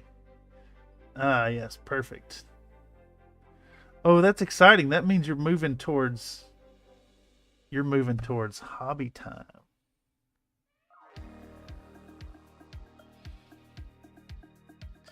Might just have to keep an eye out for when we do the first proper hobby hangout. You're catching this, taking back 3 square feet already. Fantastic.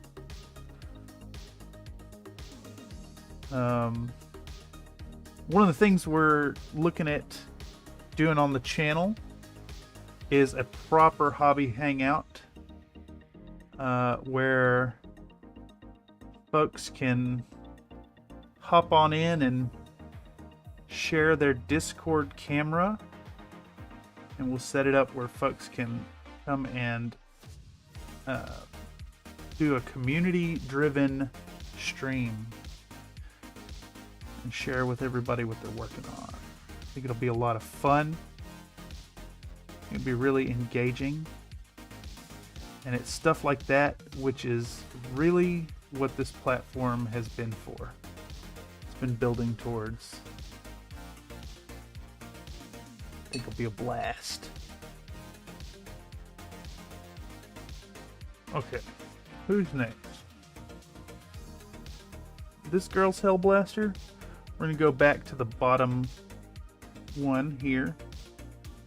And these, we're just not even gonna worry about trying to highlight or any of that stuff. Just getting a nice rich red tone on them. I think I should have done that end cap in silver. I haven't even figured out how Discord works. Well, it's kind of a janky chat room for folks. Just like there's text channels and voice channels, and people can share pictures. Kind of I guess it's akin to like a forum or a Reddit thread type situation, but more live, more plugged in directly. A little bit like the chat rooms of old.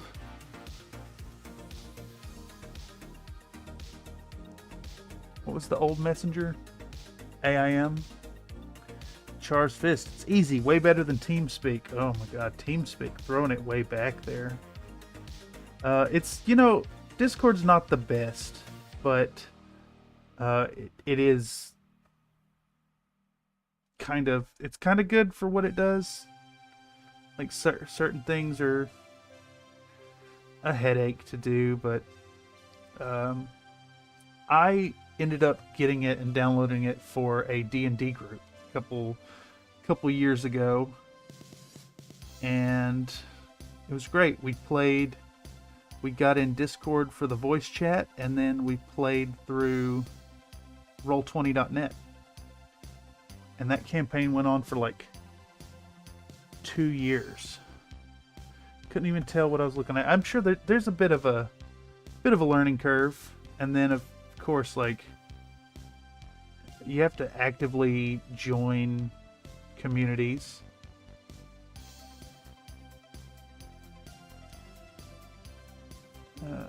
But I don't know, it almost feels like Discord has kind of become a little bit ubiquitous. It's everywhere. In fact, during that whole Reddit strike thing, a lot of the communities moved to Discord, and which actually really sucked, because, you know, I don't want to browse individual Discord channels for Reddit threads. Something about a Discord channel feels a little more personal. It's part of why I keep pushing it here for the channel. I'm here to build a community, here to bring people together and unite in their love for miniatures and biscuits.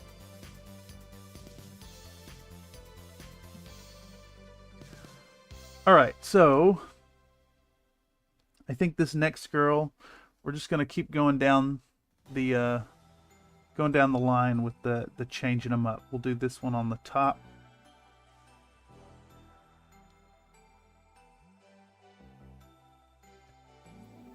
And then the last one will get the laser on the bottom again. Or the, I keep saying laser, the red cable on the bottom. It's a cable for the laser.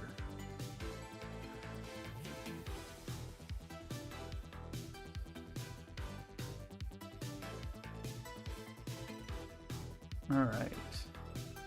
How much of it can you see from this end? There's a fair bit. Let's get that red.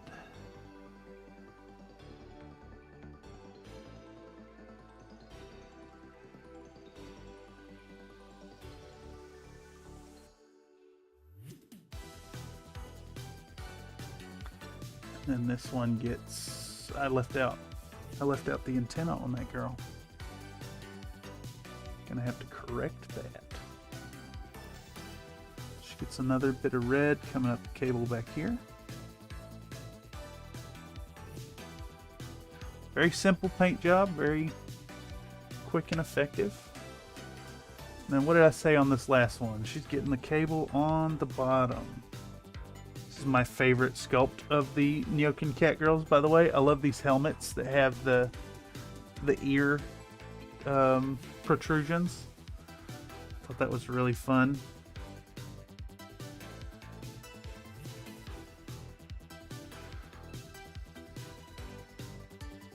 That is probably a little out of place for the Canopin military. Like, if they're just cobbling together what they can get, they're probably not going through some deep procurement channels to get helmets specifically for Catgirls. Just that seems a little fantastical of everything. Not the Catgirls themselves, but the helmets. But I don't know, it's fun. Very fun little sculpt. Honestly, now that I've painted up a few of these and have printed out a few of these, I could see printing out a guard army, running it real infantry and sentinel heavy. They might have modded the helmets on their own. Good point. Surely that type of workshop would be readily available. Alright, so what's next? We want to put down some Calidor Sky. And I need to film that as well. Excuse me. Get the phone turned on. Hit record. I'm going to show Calidor Sky to the camera. Put a little bit out. How much do I need? Maybe about yay much. Maybe a little more, actually. Getting a little crusty. These GW paint pots will dry out your paints. 1 drop of water. Thin it out.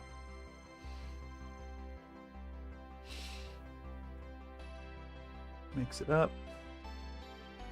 And we're good to go. Same deal. Same girls, back down the line. I threw up this gray death on the Discord. New take on the camo. Sick. Let's take a peek real quick. New take on the camo.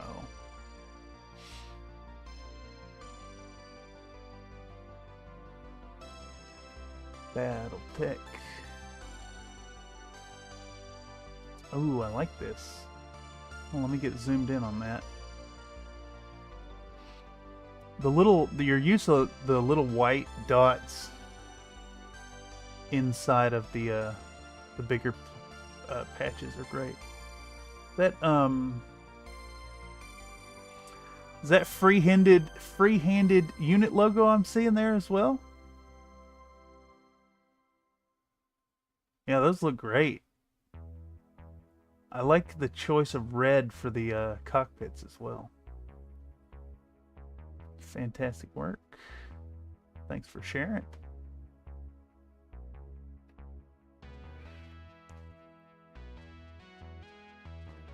I definitely dig the freehand work. I tend to try and do a little bit of freehand on my mechs. I think it adds a lot and really doesn't take all that much effort. As long as you have it like looking kind of like what it's supposed to look like, it sells good enough. It's more important that it reads from arm's length that it's that logo than it looked perfect.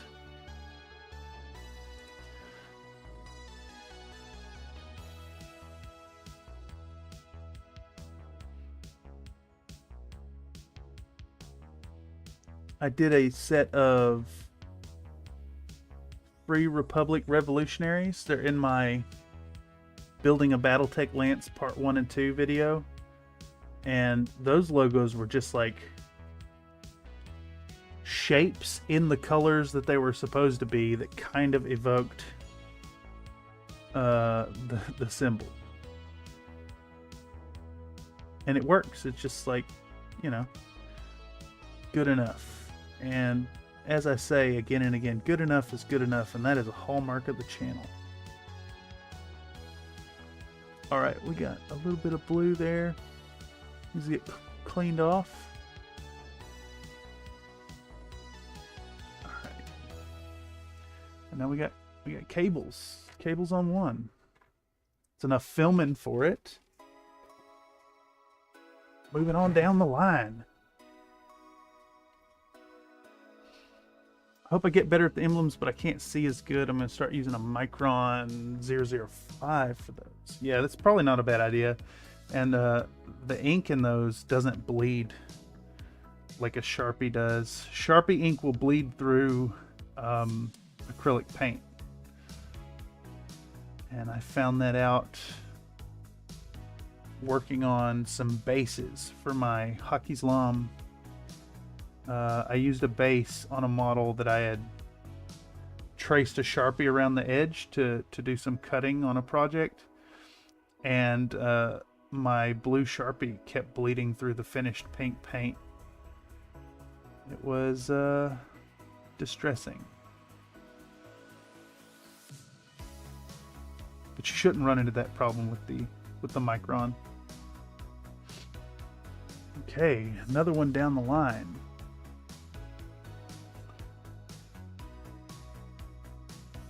Getting some blue.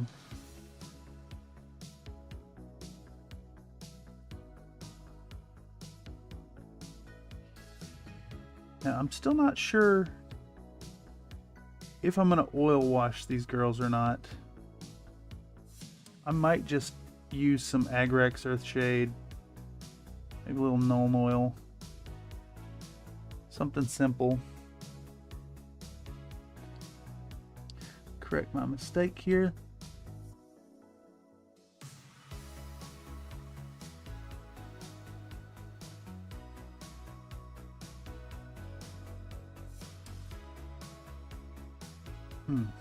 That was a bad one. All right.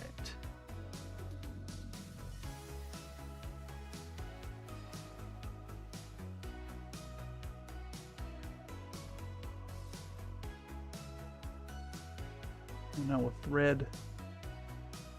I think Sharpies are acidic. Yeah, I bet that's what's going on there.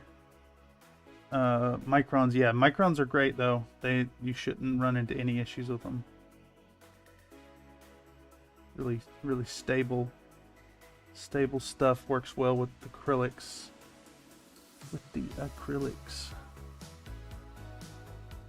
All right. Oh boy, threading the needle here. Just gonna have to clean up that red, which I'll do right now. Clean up the red. And then clean up a little red on the other side.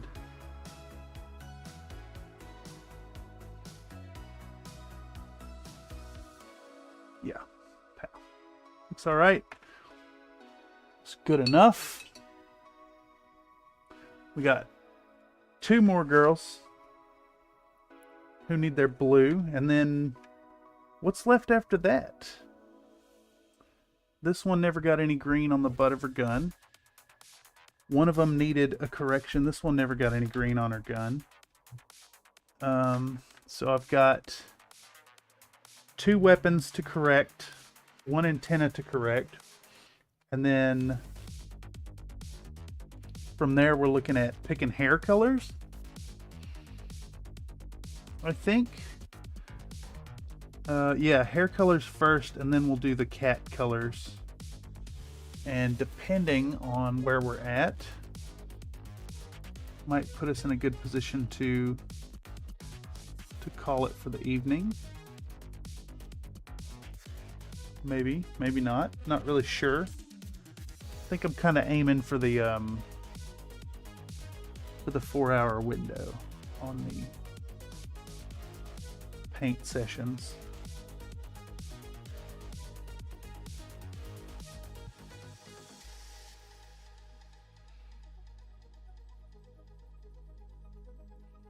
Don't really have like a standard stream length yet. I think the closest thing to that would be the Tuesday show is usually around, we aim for 2.5 hours. I think it's a good amount of time to tell a story.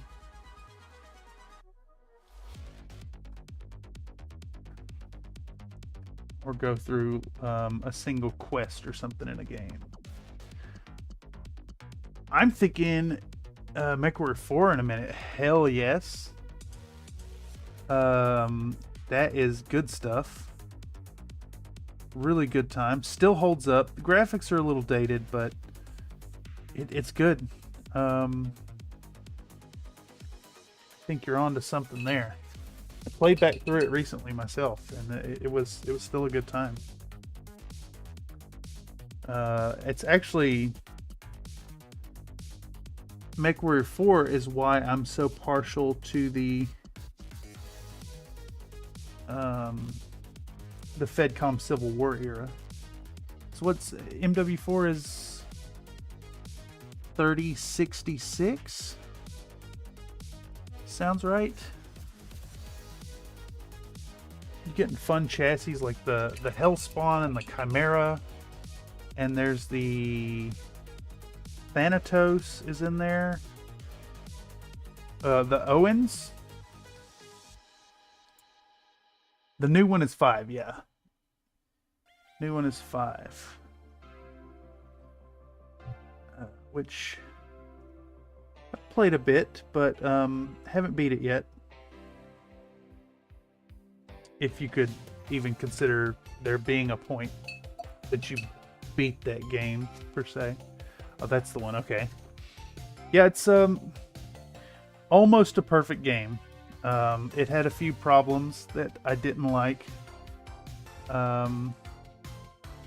Big one was the way enemies target your... If you get your hands on lost tech, the enemies will target it and go out of their way to take it away from you.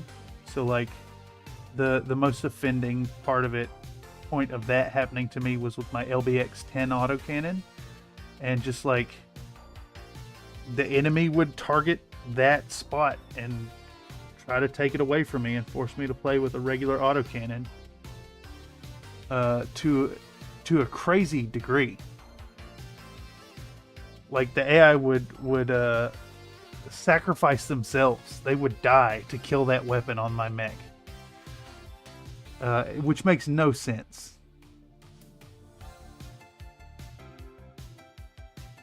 And it's kind of like, what's the point in putting it in the game if it's gonna try so hard to take it back away from you? You know, with it being literally irreplaceable. The other issue I had was the LRM function. If you target a mech and fire a volley of LRMs and take your crosshair off of the target before the missiles impact, they lose their lock and don't hit the target. And that's not how LRMs have worked in any MechWarrior game beforehand. It's it basically made LRM boats kind of unplayable for me, which sucked, because I like to take that approach. I'm a LRM type guy. But other than that, it's a pretty fun game. You can play it with your friends in your own campaign. I like that a lot. That multiplayer would... basically, you're playing through your single-player save with your friends, which is awesome. And only one person needs the DLC for everyone to have access to it. So that was incredible.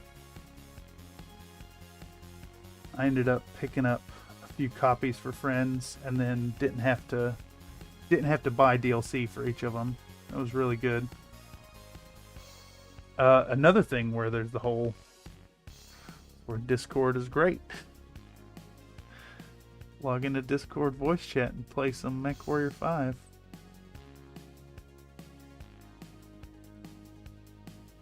Might have to start a video game thread in the Discord as well for folks to talk about their video game experiences, share screenshots, builds, and the such. I think that'd be fun.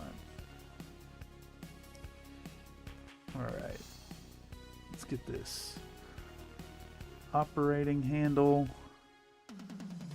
in silver. I think we'll do this thing right here in silver. We'll do these handles here in silver. I hope I got that in frame. Just cleaning this thing up. This is gonna get washed.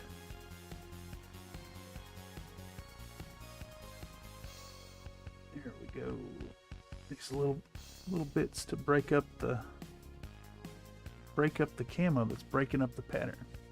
Discord co-op. Yeah, hell yeah.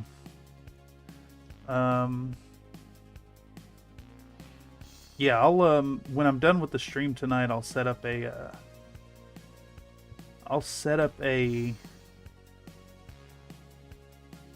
video game sub-thread. What do they call them? A text channel, and I'll do a voice channel as well, if folks want to utilize the Discord. So open invite to folks who have found the Discord through watching this via the algorithm. Check out the Country Fried Minis Discord channel. There's a link in the description and several in the chat. Come check it out. Play some play some games with like-minded people, share your pictures of stuff you're working on, come on in and join the community. We'd love to have you.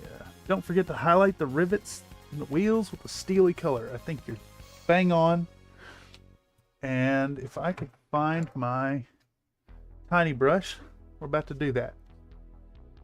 So let's stir up that steely bit, and we'll do all these rivets. Ah, yes, this is riveting content.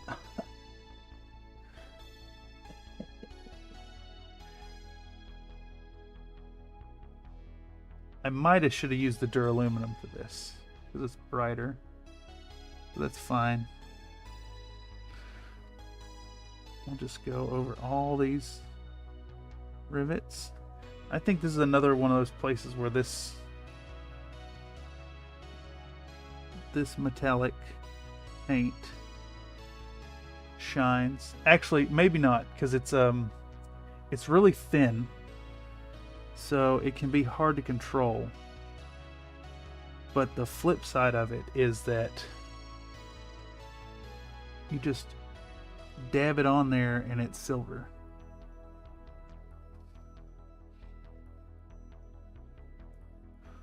And steely color is indeed what you're getting at there. This is basically like an oiled steel color. She's coming along, though. Puns, they get dirty. Steel is better. Yeah. Yeah, I think you're right. This color is very reminiscent of GW's old bolt gun metal with a Nuln Oil over top. It's like it's already kind of got that color. This here, that here. We'll probably also do like a dirt dry brush over this when it gets applied to the base at the very end.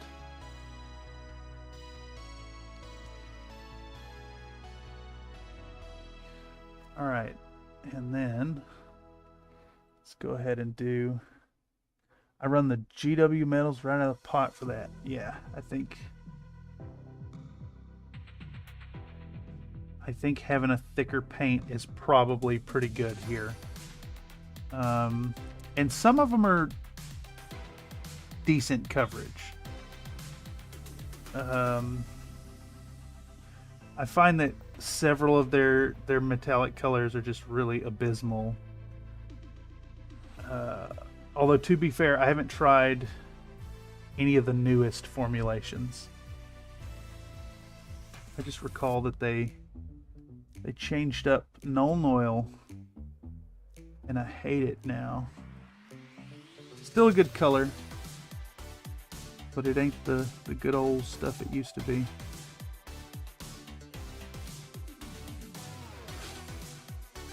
It's funny that they changed Nuln Oil too, because it's like, you know, the whole adage of if it ain't broke, don't fix it. Well, Nuln Oil was perfect, and then they fixed it, and it's not perfect anymore. Have you used the Tamiya powder weathering kits? I have not, but I do have a secret weapon for weathering, and I'll pull it down off the shelf right after I get these last few rivets to show y'all. My go-to for weathering powders. I got a set of cheap Amazon special Mungyo pastel sticks. 48 colors. Pop this boy open. Take any of these colors that you're wanting to work with, put it on a little surface, scrape some off with a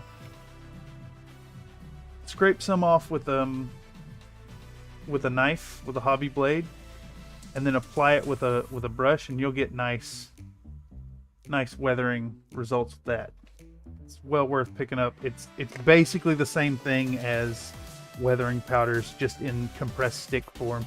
Plus you get these like all these weird and wacky colors, which could potentially be really fun to use. But really, like, kind of more this end is what you're wanting. You want these browns and the whites and the grays.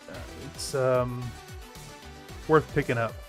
Or if you live in an area where you have access to like a Blick, or I don't know what other art stores there are. Maybe Hobby Lobby would have them. Just pick you up, go in and snag you a pastel stick while you're in there. Make sure you get the chalky ones. The soft pastels they're not going to work as well as a powder. But yeah, they work great. And then when they're set, you can dribble a little bit of isopropyl alcohol onto them to lock them in position. And then when you finally hit the model with the varnish over top, it'll get. I seen a Dolphy girl. She used a sandpaper pellet for her pastels. That is a really good idea. Excellent tip there. Another Nate. That's I have to look into that. I have a coaster that I grind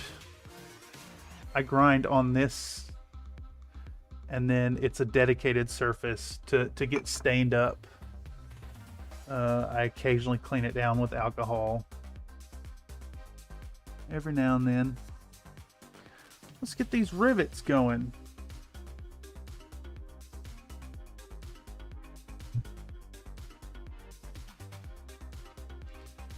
I think there's also more rivets on the inside of the wheels that I need to do.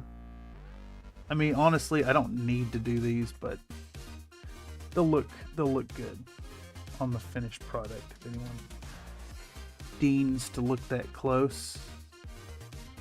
So another 6 on each of these.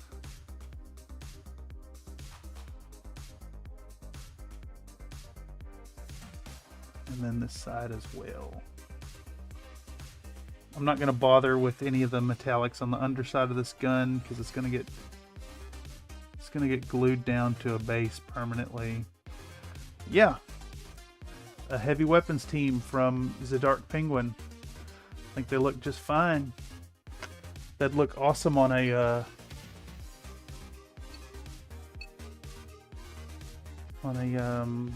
what size is that base? 55mm base?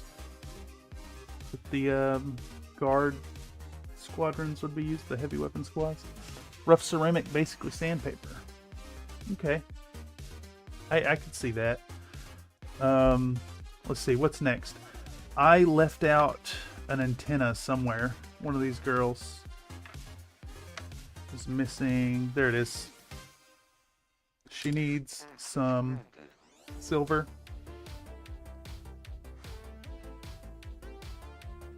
And then a couple of them were missing the green on the stocks. So we'll do those real quick too. And let's see if the wet palette is starting to dry out there a little bit. Let's add a drop of water back into it. See if we can't bring it back. Yeah, instant revitalization. Okay. So,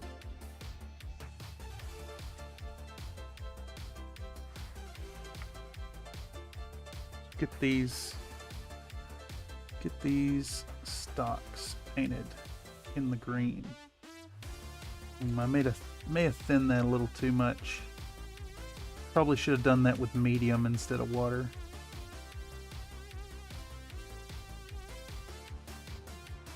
Try to get it in frame for y'all.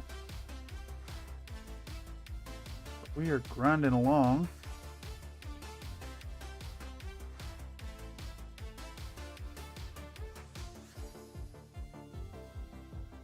And you know, it seems like a lot of time at this point, but I'm painting 9 models in addition to the Hunchback. I think it's a fairly reasonable amount of time spent on them.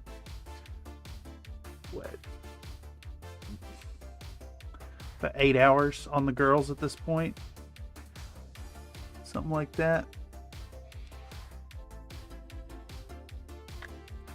That one had a stock that needed to be fixed. This one, I think I got a little blue on this one. We'll cover that up. And then she's got green. She needs green.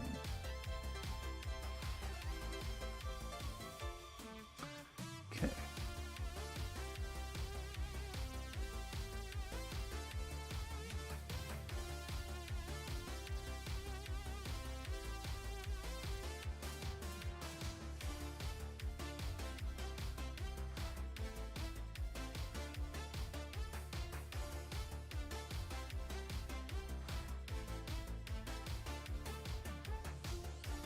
Okay, is that all of them?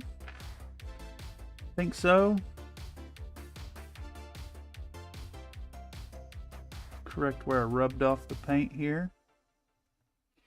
All right. I think it is time for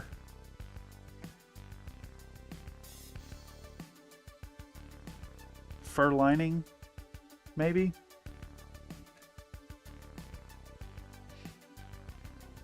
Yeah, let's do that. I'm gonna go ahead and get out a little bit of this Liquitex white acrylic ink and just put it back over these little bits of fur lining. So just right here. I want to get this bright white again because I'm going to hit that with a contrast paint. So we want it bright white. And I ended up getting a bunch of flesh wash on this one. Yeah, we'll do that here. And then, let's see, who else gets it? The pilot has fur hanging out of her sleeves, so she'll get a little bit of this white treatment as well.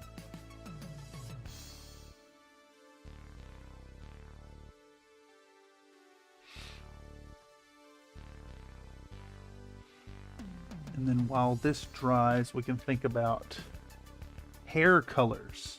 I think that's where we're at. What colors are we going with here? I think that the pilot is very obviously blue-haired.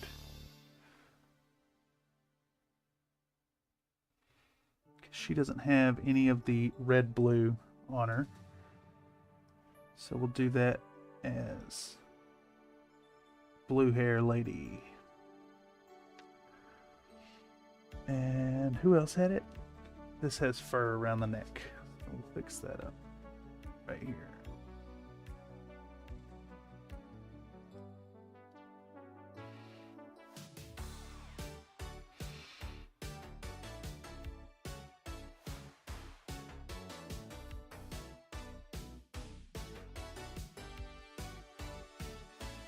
Damn, you know, after painting a few of these Catgirls, I could totally stand to do a Imperial Guard regiment with these.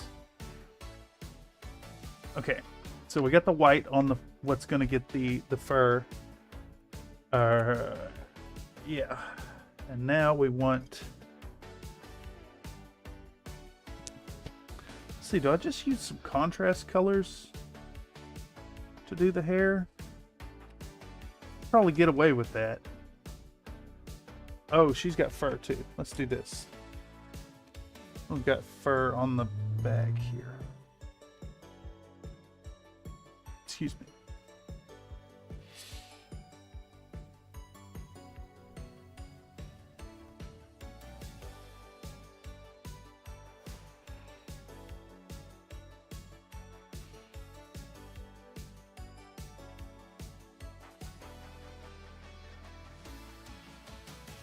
All right, so what do we want to do color-wise? I think it might be better just to paint them opaque. Yeah.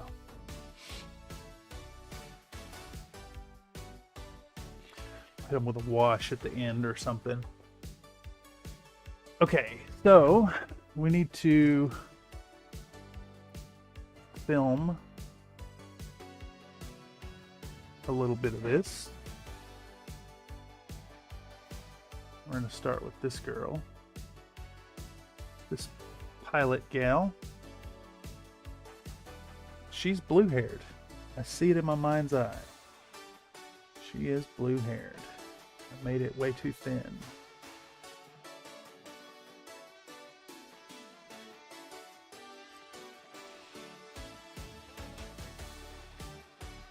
Almost like a glaze consistency at the moment.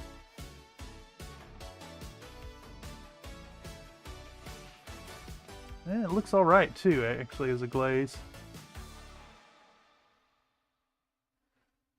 Kind of showing the little bit of zenithal work underneath it.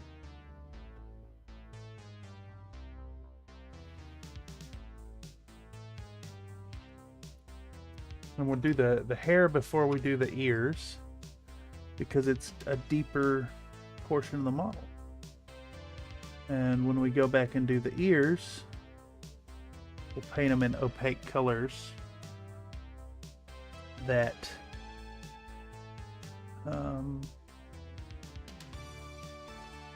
will cover over any mistakes we've made. Hiding your crimes, if you will.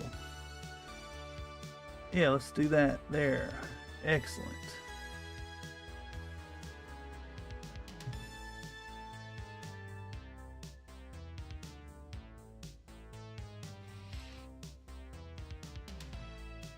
I don't know if that camera's focusing, but trying to be real careful here not to hit any of the browns, the flesh tones, the greens, any of the other colors.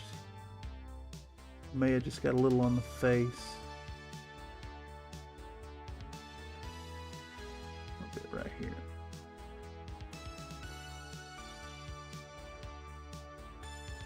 Okay. Blue-haired pilot lady.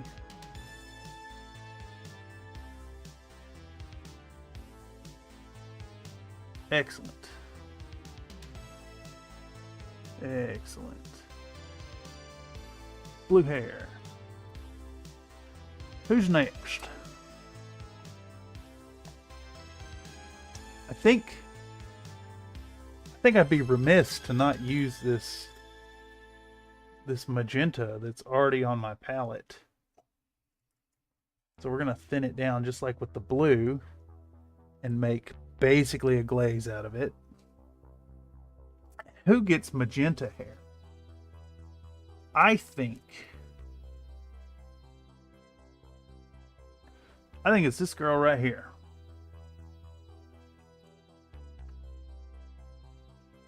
And that's what we're doing. Magenta glaze. Because why not have a shock of magenta hair?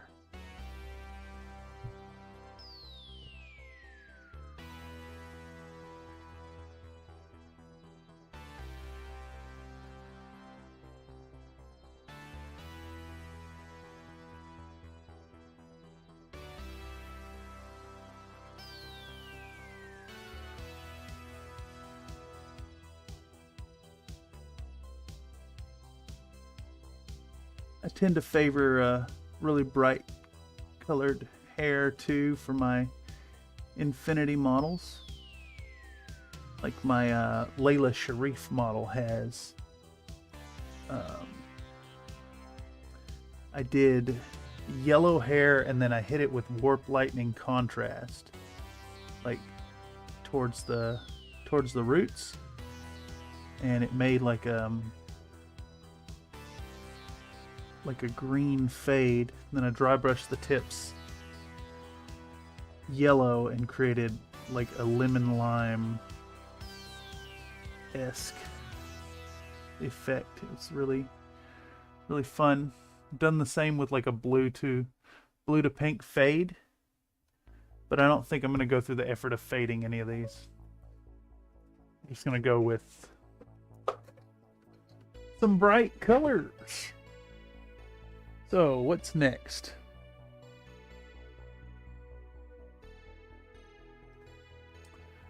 This one should be... don't know yet. One of them should be dark. Like really dark. Maybe even black hair.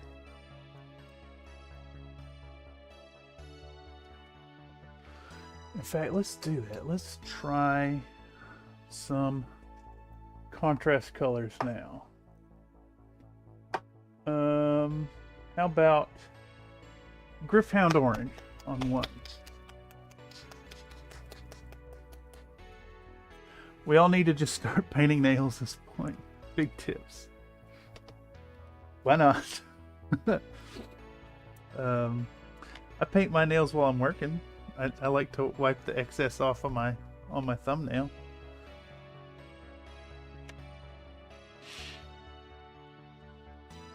I think this girl right here with the ponytail is going to get the Griffhound Orange contrast paint.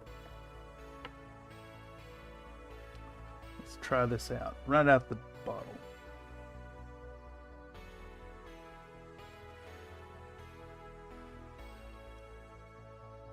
Right out the pot.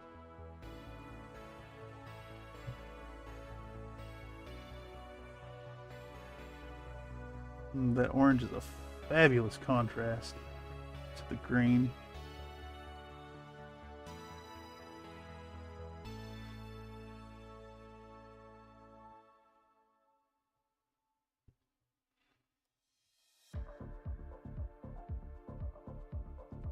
It really goes to show that, like, if you're painting something that has a lot of little details in it, contrast paint is still so good. It really does exactly what it promises and does one coat magic, hitting the raised areas and the recesses alike.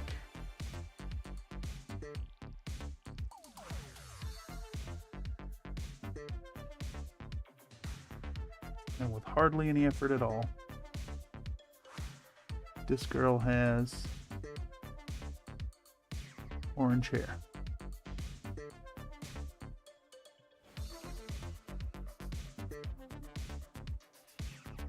Still gonna have to do something to maybe grim dark them up a little bit. They may very well end up with an oil wash over top, but for now, this is producing good enough results very quickly. Got to give one normal hair. Yes, I agree. And let's do. I'm gonna have to. Here we go. Let's do Imperial Fist on one. Let's do some yellow hair. Who gets the yellow hair? Who's gonna get yellow hair? I think it's this girl right here.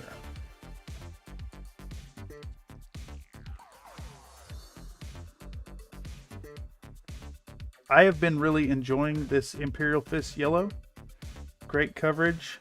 Does not really perform like other contrast colors. It's a little more staining, kind of a little flat compared to some of the others, but man, it is a rich pigment.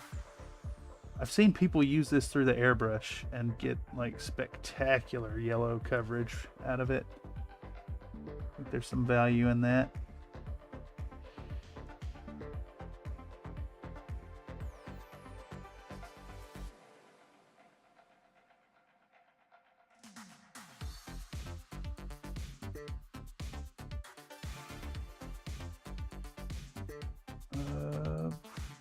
Yeah, okay. She's a blonde.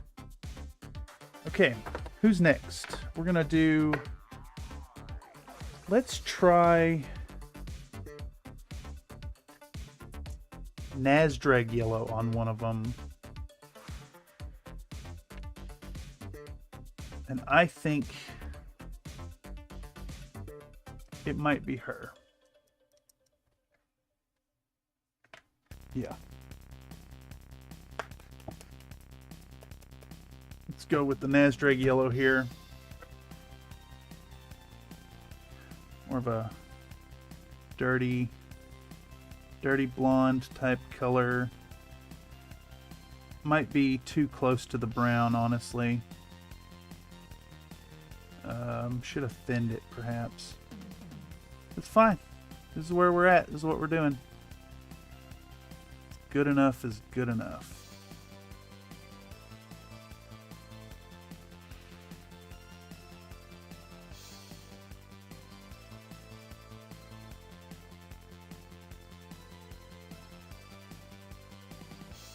She's at least got like the big fur collar there to create a little definition and separation. Alright, Nasdrag yellow. Hair Made Easy by GW Contrast. Do that one. What's next? I want one with black hair. We're going to use Black Legion on this girl right here.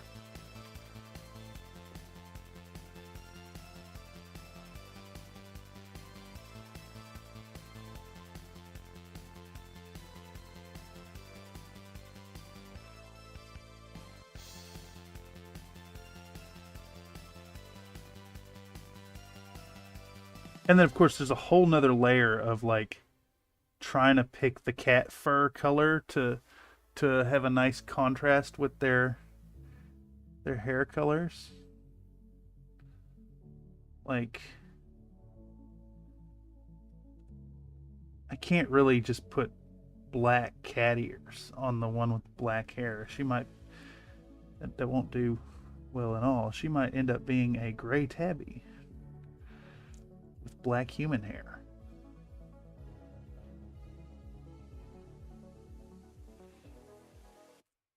This is an issue I hadn't considered till right now in this moment.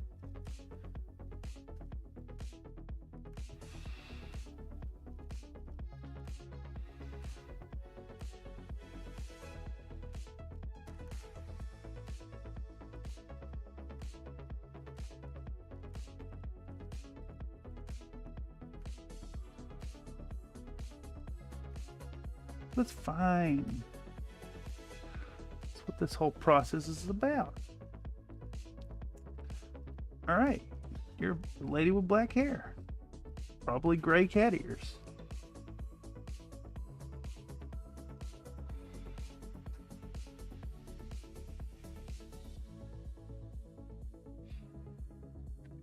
What's next? Who's the next color? We'll do... We got 3 more to go.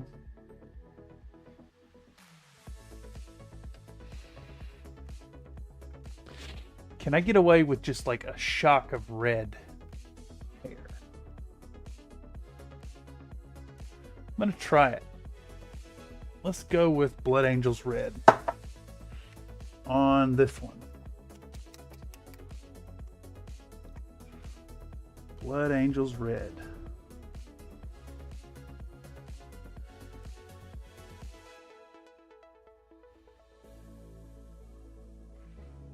It's cartoonishly bright. Perhaps even falling back on that anime inspiration. Cartoon colored hair.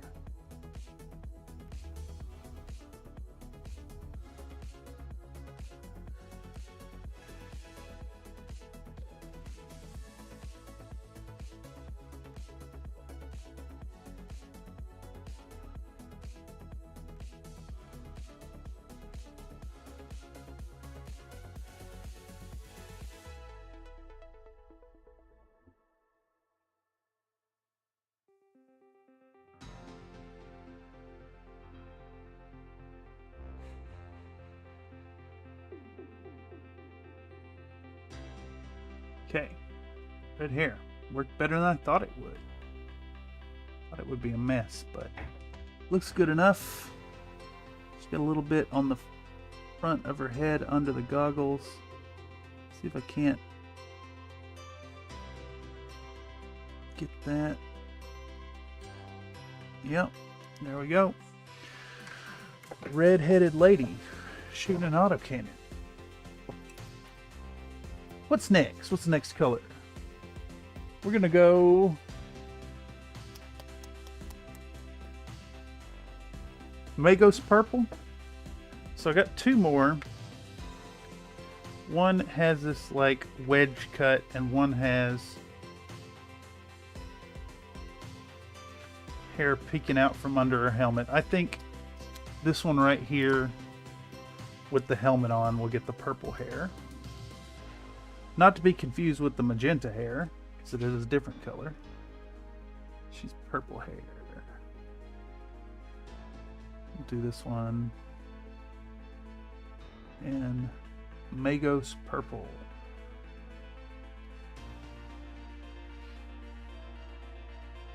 Which actually almost performs more like a wash. It doesn't stain the surface, like the raised edges, as much as other contrast colors. I found this out working on the mech for that three mech Merc paint up video. The paint stream with the 3 Clan Tech mechs. All right, purple hair there. Who's next? It's going to be Aethermatic Blue.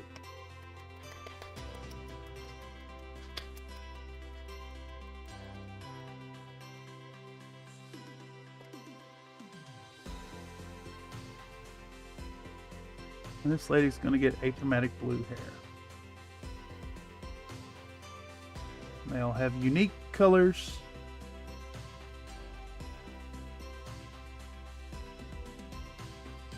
That are all befitting Catgirls in space.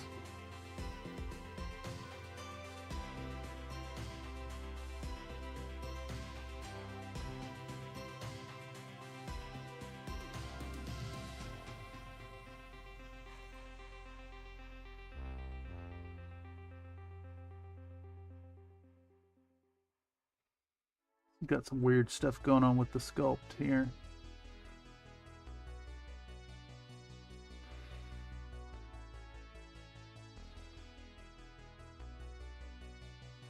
Okay. Girls have hair. What's next?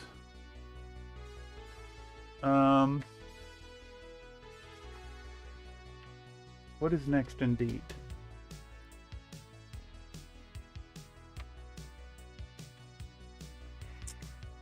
I think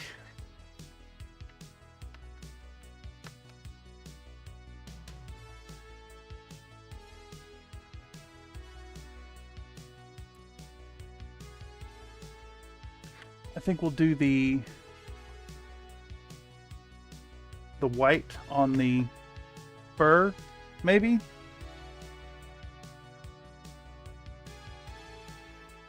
Let's see. These two.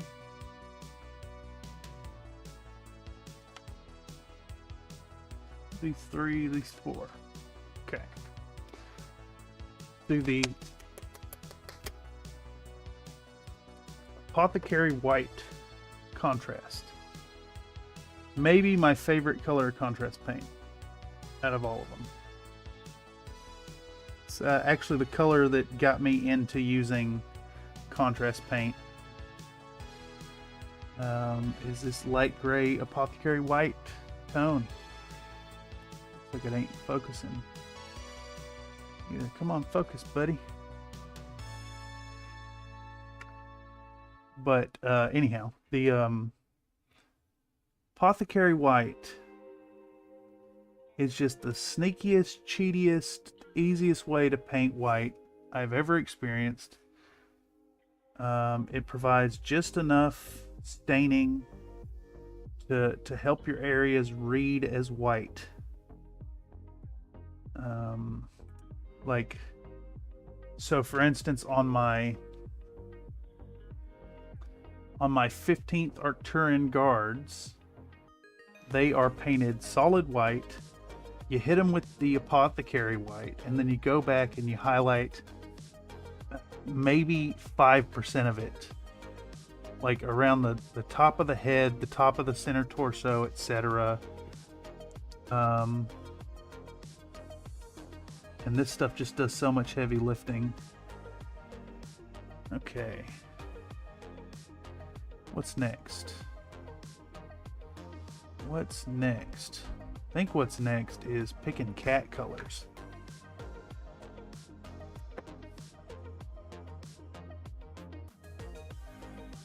Right?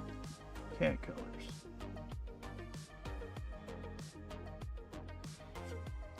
Yeah, I think so. I think that's where we're at. Picking cat colors.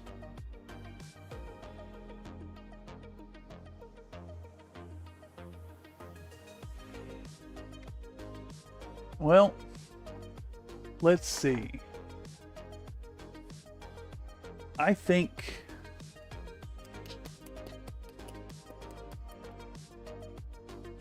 the girl with orange hair is also an orange cat. Because why wouldn't she be? So we're going to take some Fire Dragon Bright. I'm kind of just going to glaze over this in the video. Just going to skip filming this part. I think. And we're going to put... We'll just get these done. The video is about a hunchback after all.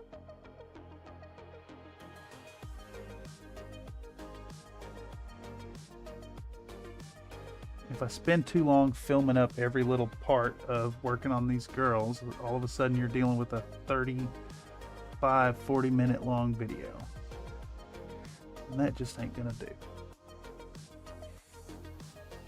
Alright, so orange hair girl's gonna get orange cat ears that are brighter than the orange used for her hair. And then the same for the tail. Should get orange tail. We'll probably hit that with like a very light brown wash. Very thin. Create a little bit of contrast on it. And then maybe do like a white tip to the tail. Should have thinned this paint. Whatever's good enough.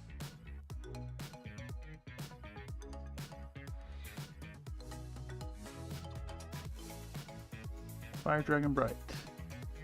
Very awesome color, very thin coverage. Yeah, I should have thinned it too.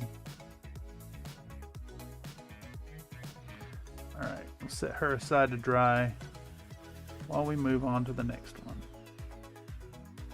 Who's next? You don't pick cat colors pick you. That is quite accurate. I think this blonde-headed gal is also an orange cat. Because why wouldn't she be? I'm going to thin it down this time. Don't make the same mistake.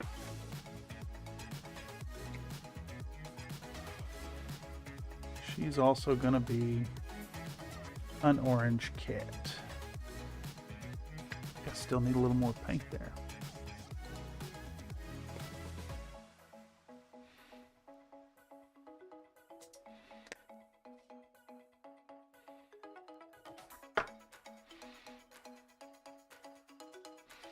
Alright, where are we sitting at? Sitting at 3 hours of work. Just about done with these girls. Or closer to done than I was before. I'm not displeased with the progress. Try to get this on frame.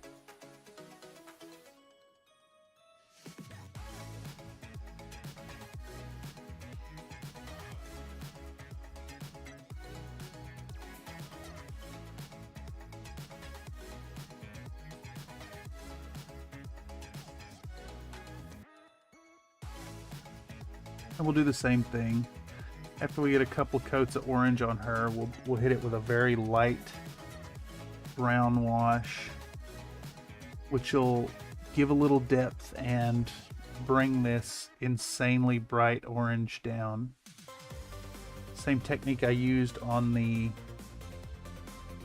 cats for Edna video, the 5 easy textures video.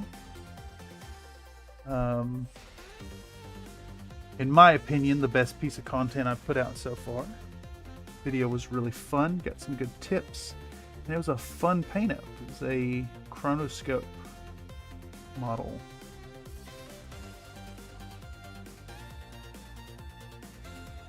Alright, so we've got a couple orange cats.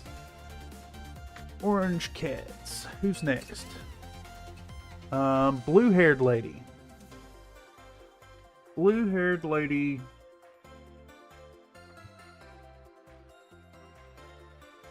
is a white cat.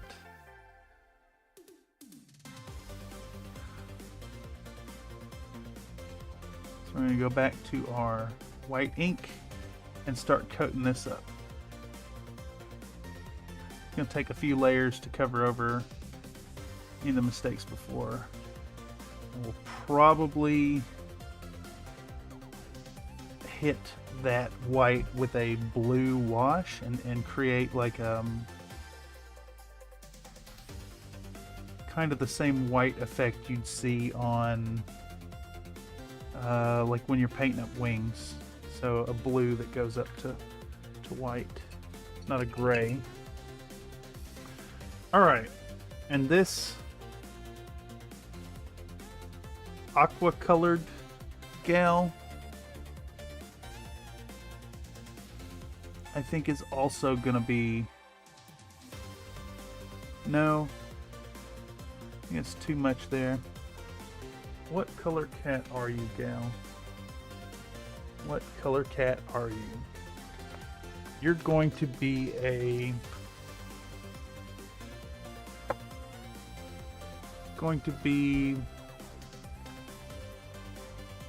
buff colored cat. Only 5% of ginger cats are female. Oh, interesting. Gray cat? Yeah, we'll do a gray cat. We'll do gray. And we'll do Mechanica Standard Gray, I think. Just right out of the pot onto the palette. This is an air color, so I'm not as worried about it being thinned out.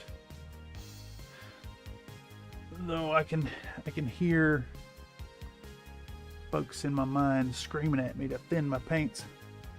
I usually do. I don't care that much right now. I want to get them done and get them good enough, because they are just going to be base embellishments.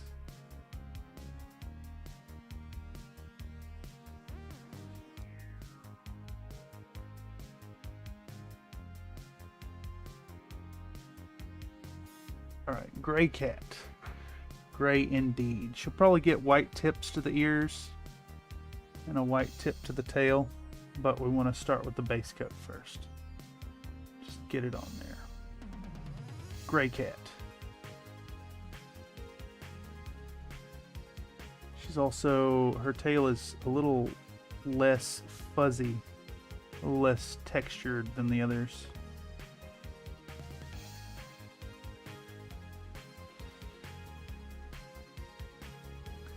Got that in frame. It don't want to focus at all. I'm gonna have to pull the camera back some. Okay, gray cat. I think we should probably do another gray cat. It'll be this one with the black hair. Gray cat.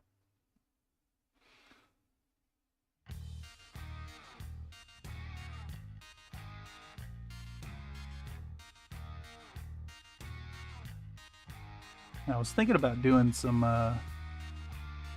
calicos as well. What's the best way to do that? Thinking, do I just paint them white first and then put splotches of the black and the orange? Might be the way to do it. I think that's where we're at.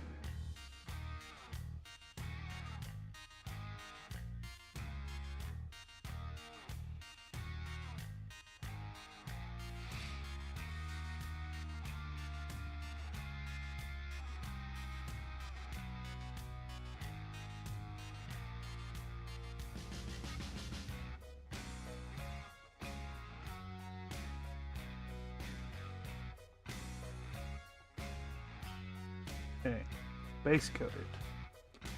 Missed a spot. Missed another spot? Yeah, sure did.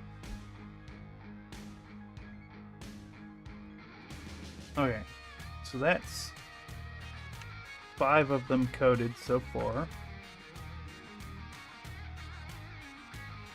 We need at least 1 black cat. 1 ear white, 1 black, tail mix of black, white, orange. Yes. Yes, and actually I think I'm going to do the remaining 3 as calicos.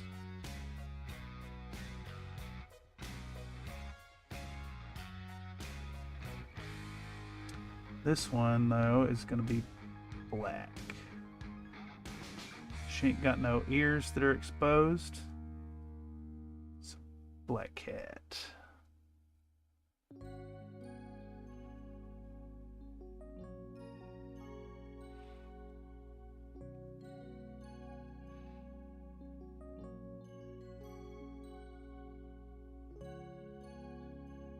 Alright. Leave the tip of that tail, that white zenithal. Okay. So we got that. Who's next? 1 white, 1 black, black, white, orange. How about this girl with the red hair? She's gonna get 1 black ear.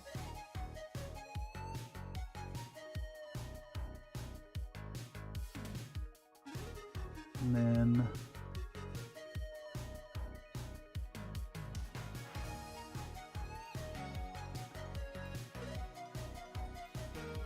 some black patches on the tail, I think.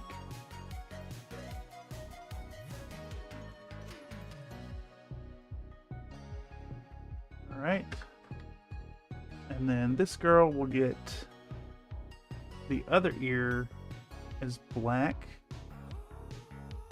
Yep. This one has some big ol' ears. That ear's black. And then same deal. We'll do like a splodge of black here. And a splodge of black here. And not overdo it. Kind of keep them irregular and not stripes. And then this one, I think we'll do an orange ear and a white ear. And then same deal, just like a splodge of black. And then a tiny little bit up here. Alright, back to the white. Stir up that white ink again. Should probably be using white paint, though I usually don't get it out. Okay. She gets a white ear. White ear. Realizing this ink is going to take several coats to cover. That's fine. Do some white.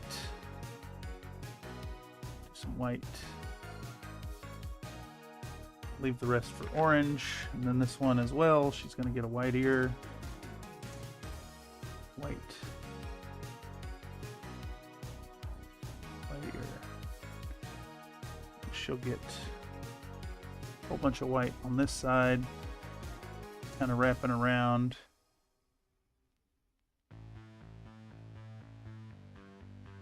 And a little bit there. A little bit here. It's very haphazard. Just get it on there. Just like with the camo earlier. Neatness is just going to slow me down. Get it on there. You can correct it with the other colors later. So there we go. Gray tabby needs, well, I guess she's not a tabby. Gray cat needs white on the tip of the tail right here. So we'll do that while we have the white out. And then maybe she even needs more gray on that ear where I left it out. Yep. And she needs white on the tips of the ears. Like that. Who's next? This lady is a white cat, and that's going to take several coats of this ink. So we're just going to hit it again.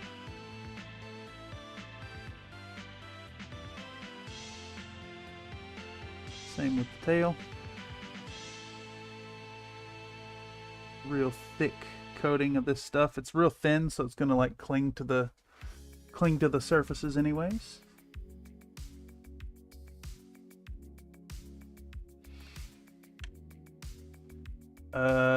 This cat, you're gonna get a white tip to the tail. Yeah, this one gets a white tip to the tail. I think the other one's gonna get stripes instead of a white tip.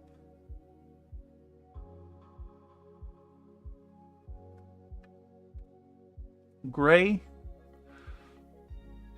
she's gonna get white tips to the ears and no white tip to the tail, and then this one's gonna get the white tip reinforced.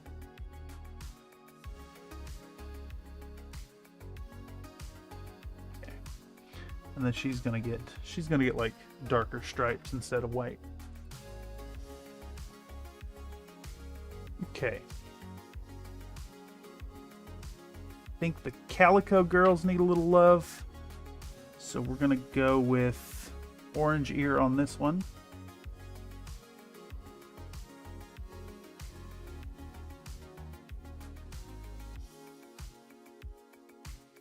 And then some orangey spots on the tail.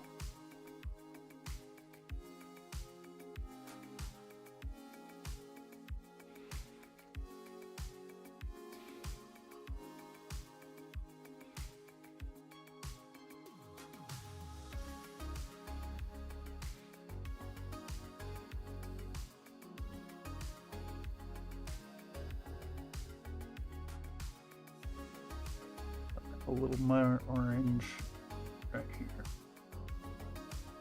Okay, this one also wants a big orange patch right there, and a little bit up here, and there. Very haphazard, no real pattern to it. Just get it on there.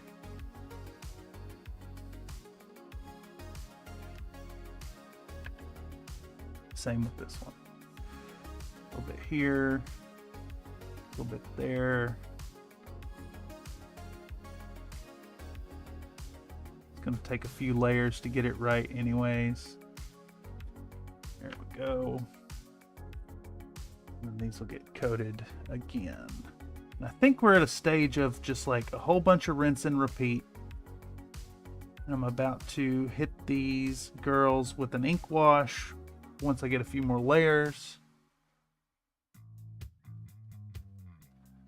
But my focus is waning. I think I'm gonna take the chance and walk away with a win at this point. We've been at this for almost 3.5 hours, a little shorter than the other streams so far. But I think I'm gonna eat another chimichanga, chug a cup of coffee, watch some YouTube myself. I think that's about where I'm at. Starting to get a little ADHD, unable to focus on this task. And you know what? I think that means it's time to wrap it up. So let's recap what has gotten done today. We've started the preliminaries of turning these girls into Catgirls proper. We finished up the green. We finished up the weapons. We got painted this thing here. No actual work on the Hunchback, though it's coming soon. I'm pretty satisfied with the work for today.